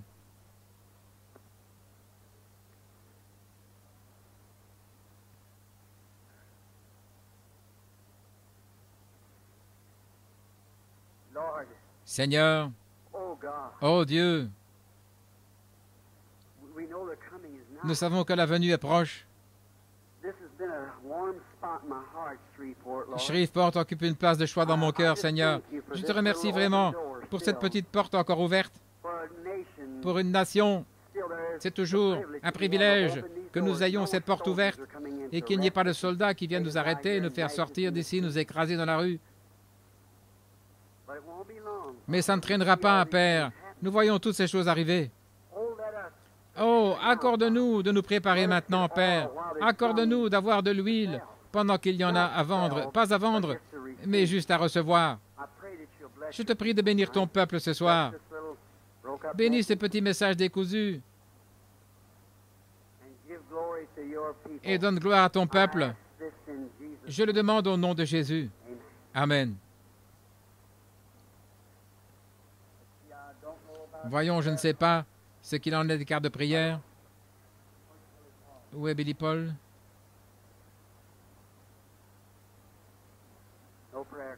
Pas de carte de prière? Eh bien, croyez-vous de toute manière? Croyez-vous de tout votre cœur? Je tenais à prêcher ceci ce soir. Peut-être qu'il distribuera des cartes de prière demain soir. Je les ai nommées, mais je vais vous dire ce qui a fait cela. J'étais très abattu. Combien savent que les visions vous tuent pratiquement? Jésus, une seule femme a touché à son vêtement et la vertu sortit de lui. Vous savez cela? Voici la petite mademoiselle Schrader ici. Je lui parlais aujourd'hui, là, à l'intérieur. Vous vous demandez pourquoi elle est couchée comme cela? Elle a un don de prophétie. C'est ce qui fait cela. Daniel a eu une vision. Il a eu mal à la tête pendant plusieurs jours. Les gens ne réalisent pas ce que c'est. Mais Dieu est toujours ici. Dieu sait tout à ce sujet. Vous n'avez pas à venir ici avec une carte de prière. Je sens le Saint-Esprit maintenant même. Je sens ses bénédictions et sa gloire. Combien là dans l'assistance souffrent et sont dans le besoin? Levez la main. Ceux qui savent que je ne les connais pas, je ne sais pas si je peux vous trouver tous ou pas.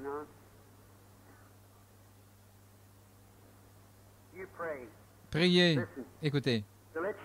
Pour vous faire savoir, comme nous parlions aujourd'hui, vous rappelez-vous qu'il y a en fait 3 races de gens dans le monde, nous le savons, n'est-ce pas?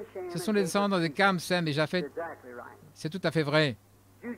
Les Juifs, les gentils, les Samaritains. Vous vous rappelez, Pierre, le jour de la Pentecôte, il avait les clés. Savez-vous cela? Jésus l'a dit. Et il a ouvert le royaume aux Juifs à la Pentecôte. Et Philippe est descendu en Samarie. Il les a baptisés tous. Mais cependant, le Saint-Esprit n'était pas encore descendu sur aucun d'eux. C'était une autre nation. Ainsi donc, ils ont envoyé chercher Pierre et Jean qui descendirent leur imposer les mains. Ils reçurent le Saint-Esprit. Chez Corneille, celui-ci a été contraint par un ange d'envoyer appeler Pierre. Après cela, le Saint-Esprit a été accordé à chaque race de gens alors, aux Juifs, aux gentils, aux Samaritains. Rappelez-vous, quand Jésus était ici sur la terre, il a accompli son signe de Messie devant les Juifs. Ils ont reconnu cela. Nous avons vu cela hier soir, vous vous rappelez? Il a accompli cela devant les Samaritains. Ils l'ont reconnu. Mais à aucun moment, il n'a accompli cela devant les gentils. Pourquoi? On a eu 2000 ans d'évangile. Eh bien, votre tour est arrivé. De même, les Juifs avaient eu 2000 ans. Ils ont dû voir cela. Les Samaritains et beaucoup, et les autres, ils ont dû voir cela. Ils n'attendaient pas. Eux attendaient le Messie. Mais nous, les gentils, nous ne l'attendions pas. Nous étions des Romains et des païens portant un morceau de bois sur le dos, adorant des idoles. Nous n'attendions pas de Messie. Le Messie vient à ceux qui l'attendent. Il s'est manifesté comme Messie. Et aujourd'hui, les gentils affirment l'attendre, mais ils manquent de le voir. Il s'est manifesté comme Messie par ce qu'il a accompli. Et chaque croyant dans la Bible qui a vu cela, qui était ordonné à la vie éternelle, a cru. Et s'il est le même hier, aujourd'hui, éternellement, le Dieu infini, et qu'il laisse l'Église des nations entrer dans leur royaume, sur base de leur théologie, il serait injuste. Certainement, car il a permis à ces nations-là de le voir. Mais il a promis d'apparaître dans ces derniers jours. Où est-ce, frère Branham? Ce qui arriva du temps de Sodome arrivera de même à la venue du Fils de l'homme. Vous rappelez-vous que le frère a parlé ce matin de 3 anges qui étaient descendus? 2 d'entre eux étaient allés à Sodome. Il y a toujours 3, c'est par Trinité. La Trinité, c'est 1, voyez. Remarquez. Il y avait les Sodomites incroyants, le monde. Il y avait Lot, le chrétien tiède, le croyant. Il y avait Abraham, celui qui avait été appelé à se séparer d'eux. Abraham, l'élu. Abraham, croyez-vous cela? Regardez. 2 anges, des prédicateurs modernes, descendirent et prêchèrent. Ils n'avaient pas accompli des miracles, ils les avaient simplement frappés d'aveuglement, et la prédication de l'Évangile frappe en fait l'incroyant d'aveuglement. Mais l'autre fut sauvé. Mais Abraham représentait en ce dernier jour l'Église élue, l'Église dans laquelle le surnaturel s'opère. Observez cet ange-là. Ce qu'il a fait. Eh bien, nous savons tous, sans faute, que ce n'était pas un ange. C'était Dieu lui-même. C'était la théophanie. Dieu. Abraham l'a appelé Elohim, Dieu. Et il est resté à l'écart et a parlé à Abraham. Eh bien, observez le signe qu'il avait donné à Abraham. Non pas quand le monde fut détruit par l'eau. Vous vous rappelez, quand il a été détruit par l'eau, il a dit que ce qui arriva du temps de Noé, il mangeait, buvait, se mariait, donnait en mariage. C'était du temps de Lot. Voyez, vous pouvez comprendre cela. Observez cet ange quand il est arrivé. Premièrement, il a dit à Abraham, il a dit que c'était un étranger, juste 2 hommes qui arrivaient là. Abraham, avec l'Esprit de Dieu en lui, a reconnu que c'était des hommes de Dieu. Alors il a dit à Sarah d'apprêter du pain pendant que lui allait tuer un veau et le faire préparer par son serviteur. Eh bien, attendez, c'était Dieu. Un homme m'a dit il n'y a pas longtemps, frère Branham, vous ne pensez pas que c'était Dieu. C'était Dieu. La Bible dit que c'était lui. Il a mangé de la viande de veau, il a bu du lait de vache, il a mangé des gâteaux de maïs, je suppose que c'était ça, et il a mangé du beurre. Dieu lui-même. Eh bien, il a dit, eh bien, comment peut-il venir cher? Vous manquez de connaître qui est Dieu. Dieu est créateur. De quoi sommes-nous constitués? De ces éléments. La lumière cosmique, le pétrole, le calcium, la potasse. Eh bien, Dieu a simplement tendu la main, il a pris une poignée d'argile, et il a fait, entre la Gabrielle, entre l'absinthe, Michael, qui que ce soit, il en a soufflé un pour lui-même. Il est descendu, il a mangé, et il a disparu. Alléluia. Que vaut ce corps? Mon Dieu peut prononcer la parole. Même si je deviens une cuillerée de cendre, j'apparaîtrai de toute façon. Comme je l'ai souvent dit, je me peignais ces quelques 3 ou 4 cheveux qui me restent. Ma femme m'a dit, Billy, tu deviens complètement chauve. J'ai dit, j'en ai perdu aucun. Elle a dit, je t'en prie, dis-moi où ils sont. J'ai dit, toi, dis-moi où ils étaient avant que je les aie. Là où ils étaient, c'est là qu'ils m'attendent. Amen. Alléluia. Qu'est-ce? Vous pourrissez, chaque cheveu de votre tête est compté. Je le ressusciterai dans les derniers jours. Alléluia. Mon corps gisait sur cette terre avant même qu'il y ait la vie sur la terre. Du calcium, du pétrole et de la matière. Dieu est un entrepreneur. Il avait déposé tous les corps comme s'il allait construire. Il savait que nous serions ici. Il savait que je serais ici avant le monde. Il savait que je me tiendrais ici avant que le monde soit. Il savait que vous seriez assis où vous êtes. Il est infini. Certainement. Il vous connaît. De quoi avez-vous peur? Il a écrit votre nom dans le livre de vie de l'agneau avant la fondation du monde. La Bible le dit.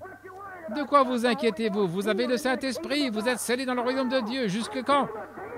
Jusqu'au jour de votre rédemption. L'Église a peur.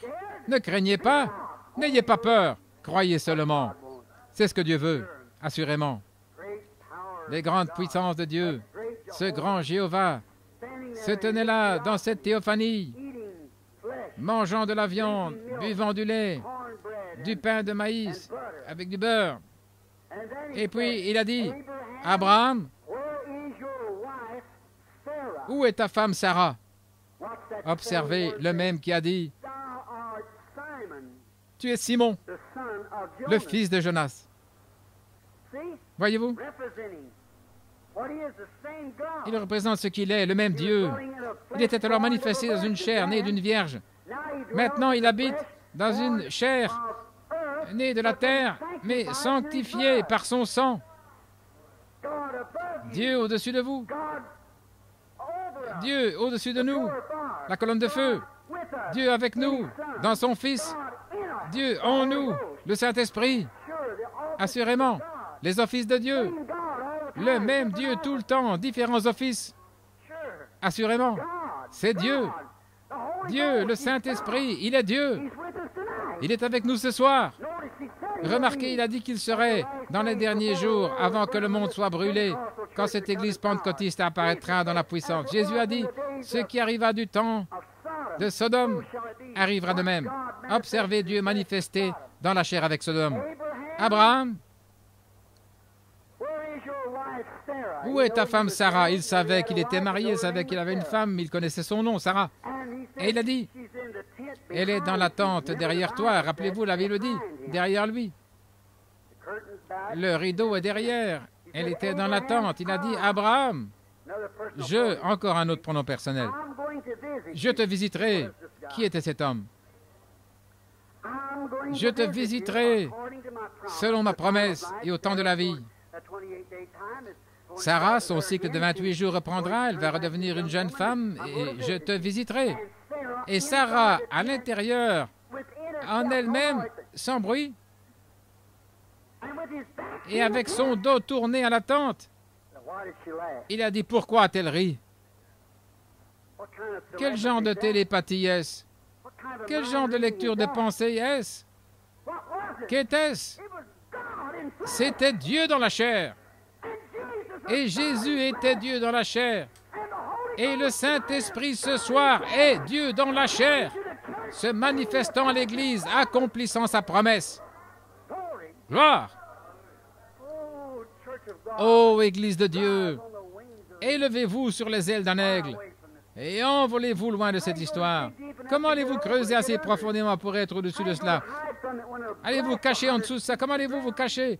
Alors que son explosion creusera une profondeur d'une centaine de pieds sous terre et sur une centaine de kilomètres carrés, eh bien la secousse percera jusqu'à la lave.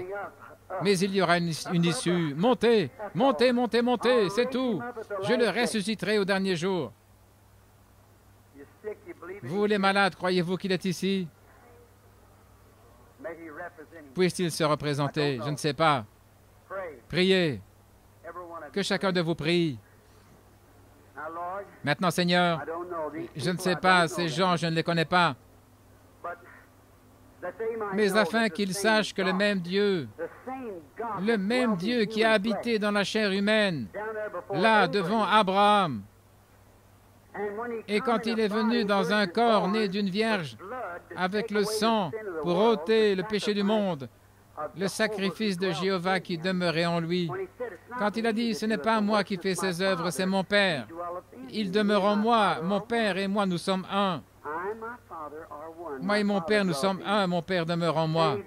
Et il a accompli les mêmes œuvres qu'il avait accomplies quand il habitait dans ce corps-là, se tenant devant Abraham. Il a promis, celui qui croit en moi fera aussi les œuvres que je fais. J'ai prêché un message dur sur les conférences. Nous sommes dans une conférence. Nous t'invoquons, Seigneur. Prends une décision. Es-tu le même hier, aujourd'hui, éternellement? J'ai essayé de prêcher ta parole telle qu'elle est écrite. J'ai essayé de me tenir là-dessus. Si tu es ici, Père, donne-nous ta décision. Es-tu le même? Es-tu ici pour accomplir dans notre chair la volonté de Dieu et faire ce que tu as promis? Confirme-le, Seigneur. Au moins 2 ou 3 dans l'assistance. Nous le demandons au nom de Jésus. Amen. Que personne ne bouge, restez très calme, vraiment respectueux maintenant. Si quelqu'un veut venir ici prendre ma place, si vous ne croyez pas que ceci est la vérité, venez ici et essayez cela. Vous êtes les bienvenus à la chair. Combien dans cette salle sont malades et savent que je ne les connais pas? Je ne connais rien à votre sujet. Levez la main. Il n'y a personne que je connais. Combien ont un désir dans leur cœur pour un bien-aimé ou quelque chose comme ça, vous savez que je ne vous connais pas, ou un besoin de quoi que ce soit? Croyez simplement cela. devant Dieu, devant le Saint-Esprit. Je vais regarder pour voir si je connais quelqu'un dans cette salle que je connais réellement. Il y a un homme assis ici que je regarde. Je ne connais pas son nom. Il est venu ici avec ses missionnaires. J'oublie votre nom. On m'a présenté à lui l'autre jour.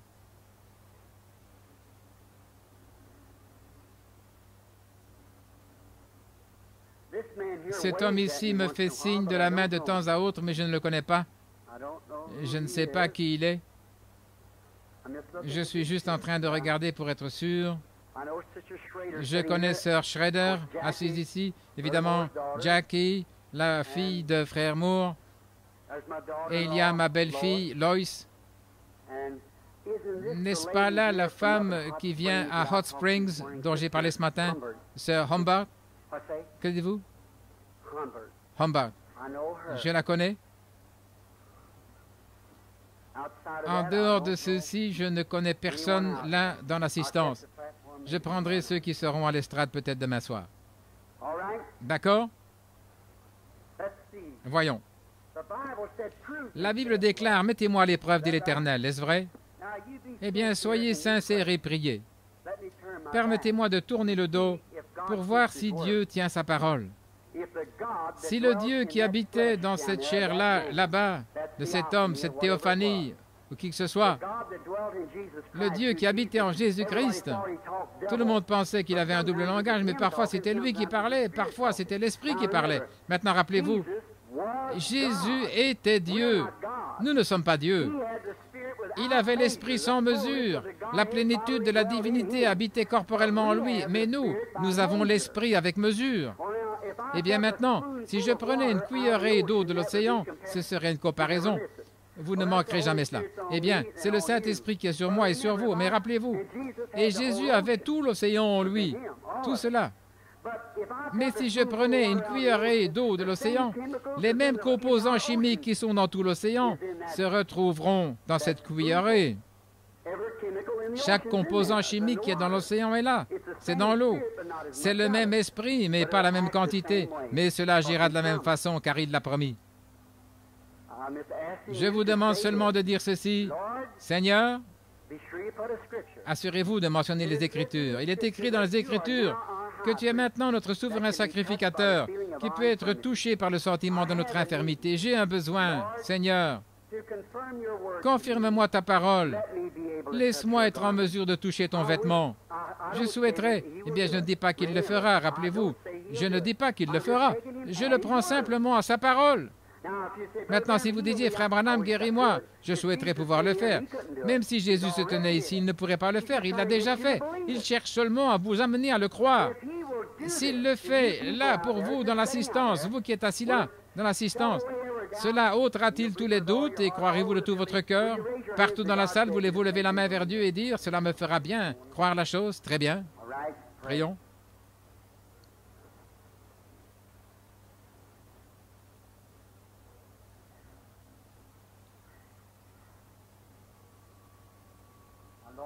Maintenant, Seigneur, ceci n'est pas pour un spectacle. C'est pour confirmer ta parole. Tu tiens ta parole, j'en crois chaque portion.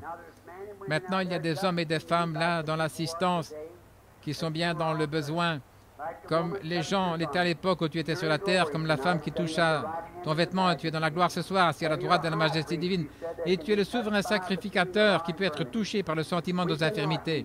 Nous ne pouvons pas guérir, nous savons que nous ne sommes pas des guérisseurs, mais manifeste-toi comme étant toujours Dieu. Et que quelqu'un, Seigneur, ait assez de foi pour te toucher en ce moment-ci. Je te prie de m'accorder à moi, ton indigne serviteur inutile, de pouvoir me détendre et de me mettre hors du chemin, afin que tu puisses proclamer tes mystères à ton Église pour confirmer cela. Père, Moïse n'était pas digne de descendre en Égypte, mais tu l'avais choisi. Pierre, le pécheur, n'était pas digne d'être apôtre, mais tu l'avais choisi. Nous ne le sommes pas par nous-mêmes. Je ne suis pas digne. Nous avons été rachetés. Ton serviteur, aucun de nous n'est digne, mais tu nous as choisis.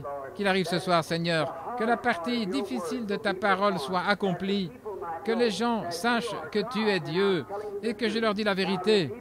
Maintenant, les gens attendent et se demandent, et la Bible déclare clairement, s'il y a quelqu'un parmi vous qui est prophète, je lui parlerai. Si ce qu'il dit est la vérité, s'accomplit, alors écoutez-le. Père, je dis ceci afin qu'ils croient le message que leur prêche. Je te prie de confirmer ce que j'ai dit de toi. Maintenant, parle, Seigneur, pour montrer que j'ai dit la vérité. Accorde-le, Père, alors que je m'attends à toi, pour cette traction de foi venant de quelque part, au nom du Seigneur Jésus.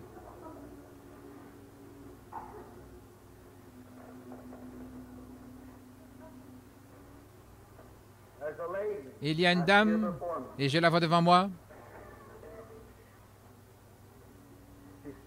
Elle souffre de l'arthrite.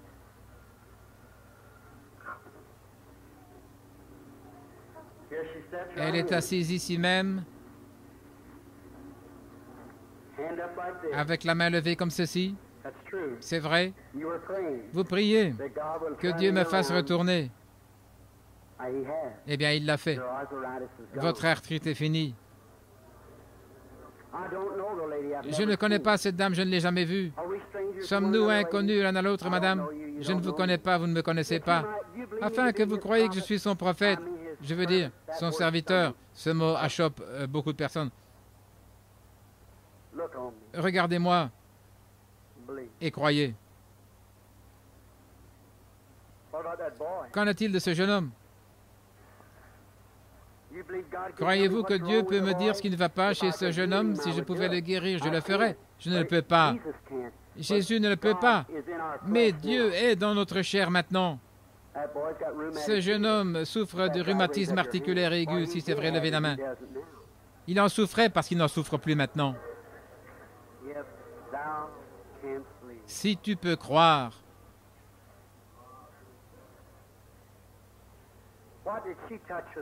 Qu'est-ce qu'elle a touché alors que j'avais le dos tourné?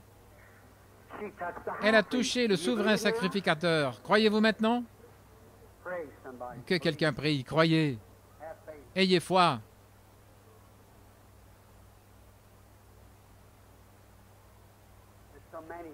Il y en a tant parmi vous.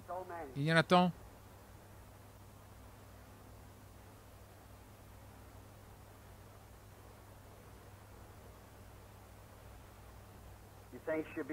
Pensez-vous qu'elle sera guérie de ce cancer-là? Votre tante? Croyez-vous qu'elle se rétablira? Elle n'est pas ici, mais vous étiez en train de prier pour elle, une tante qui souffre du cancer. Croyez et elle se rétablira. Ayez simplement foi. Ne doutez pas. Croyez de tout votre cœur. Dieu répond à la prière. Croyez-vous cela? Ayez foi en Dieu. Quelqu'un dans cette section, quelque part, peu importe où vous êtes, priez. Oh, Jéhovah Jireh, Jéhovah Rapha,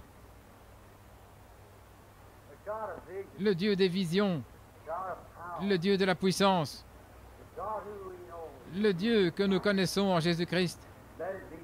Qu'il en soit ainsi, Père. Oui. Maintenant, voyons si je peux trouver quelqu'un.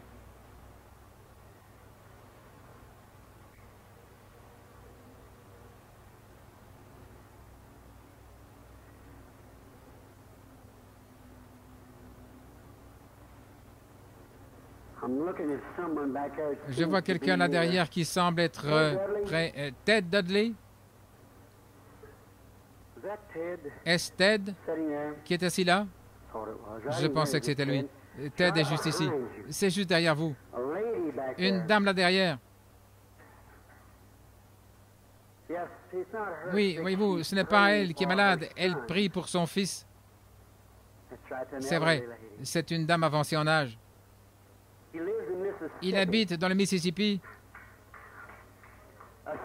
Un pécheur pour qui vous priez afin qu'il soit sauvé. Je ne l'ai jamais vu de ma vie. Ces choses sont-elles vraies, madame? Levez la main.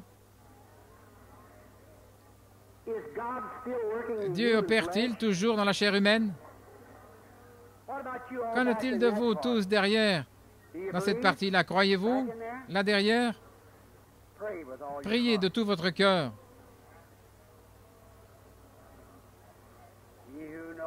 C'est lui qui connaît toutes choses. Je te prie, Seigneur, connaissant le cœur des hommes, pas afin que les hommes se fassent connaître, comme tu as parlé en langue ce matin, mais le message a dit qu'il y avait un prophète au milieu de nous. Nous savons que c'est toi, Seigneur. À qui voudras-tu parler là derrière?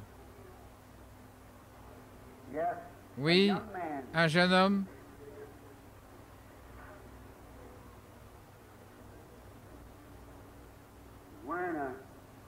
qui porte une chemise boutonnée jusqu'en haut et sans cravate. C'est une chemise de sport.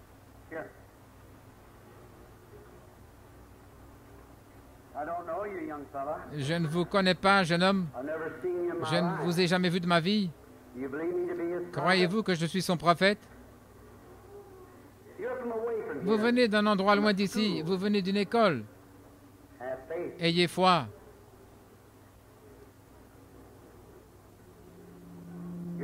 Vous priez pour votre petit frère. Il est handicapé moteur.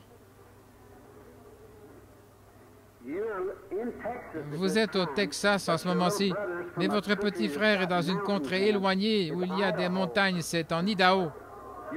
Votre nom, c'est Monsieur Hunt. Croyez au Seigneur Jésus-Christ et recevez ce que vous avez demandé. Oh, la rose de Saron, le lys de la vallée, l'étoile du matin, l'alpha, l'oméga, le premier et le dernier, la racine et le rejeton de David.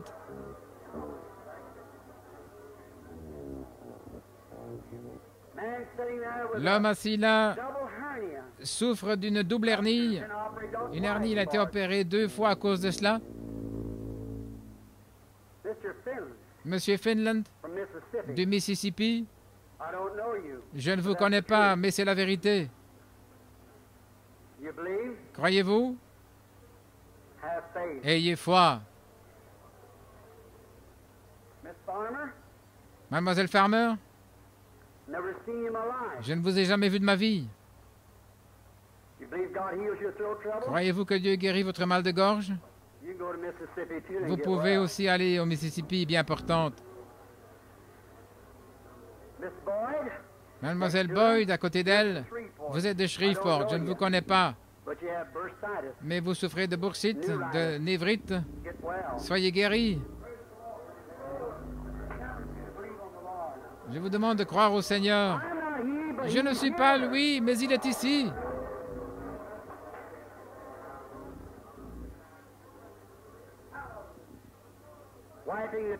Vous qui vous essuyez les larmes, couché ici sur un lit mourant. Il y avait 3 lépreux qui étaient assis à la porte une fois et qui ont dit « Pourquoi restons-nous ici? Si nous restons ici, nous mourrons de faim. » Dans la ville, les gens mangeaient les enfants et les uns des autres. Et ils ont dit, pourquoi restons-nous assis ici? Alors faisons quelque chose. Si nous allons au camp de l'ennemi, s'il nous tue, nous mourrons de toute façon. Nous allons de toute façon mourir. Mais peut-être qu'ils nous épargneront la vie. Et sur cette base, ils sont allés au camp de l'ennemi et Dieu les a récompensés. Si Dieu me révèle votre maladie, madame, vous êtes couverte de l'ombre, il y a l'ombre noire. Vous êtes en train de mourir. S'il me révèle votre maladie, allez-vous vous lever, non pas pour aller dans le camp de l'ennemi, courir un risque, mais pour aller à la maison du Dieu vivant où vous êtes attendu. Allez-vous croire que je suis son prophète? Vous souffrez du cancer de la colonne vertébrale. Vous êtes alité depuis des semaines. Levez-vous. Recevez votre guérison. Rentrez chez vous au nom du Seigneur Jésus. Croyez-vous? Combien? La voilà, elle est là.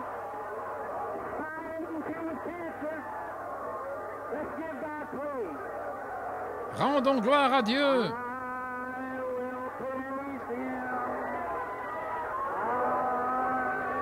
Je le louerai.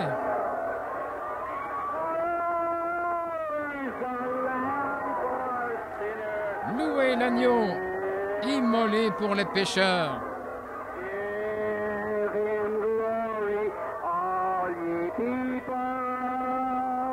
Rendez-lui gloire, vous tous, car son sang a ôté chaque tache.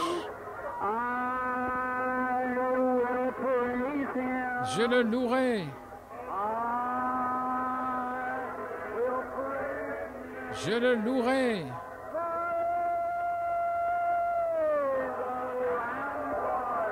Louez l'agneau immolé pour les pécheurs.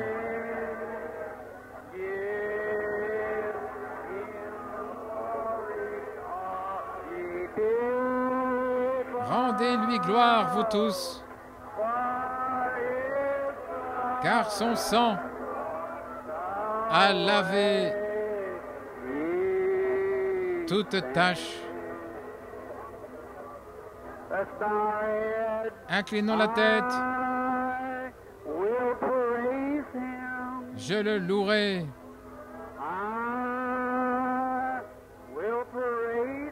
Je le louerai.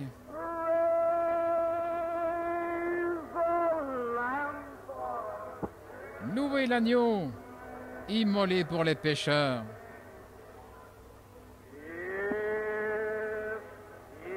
Rendez-lui gloire.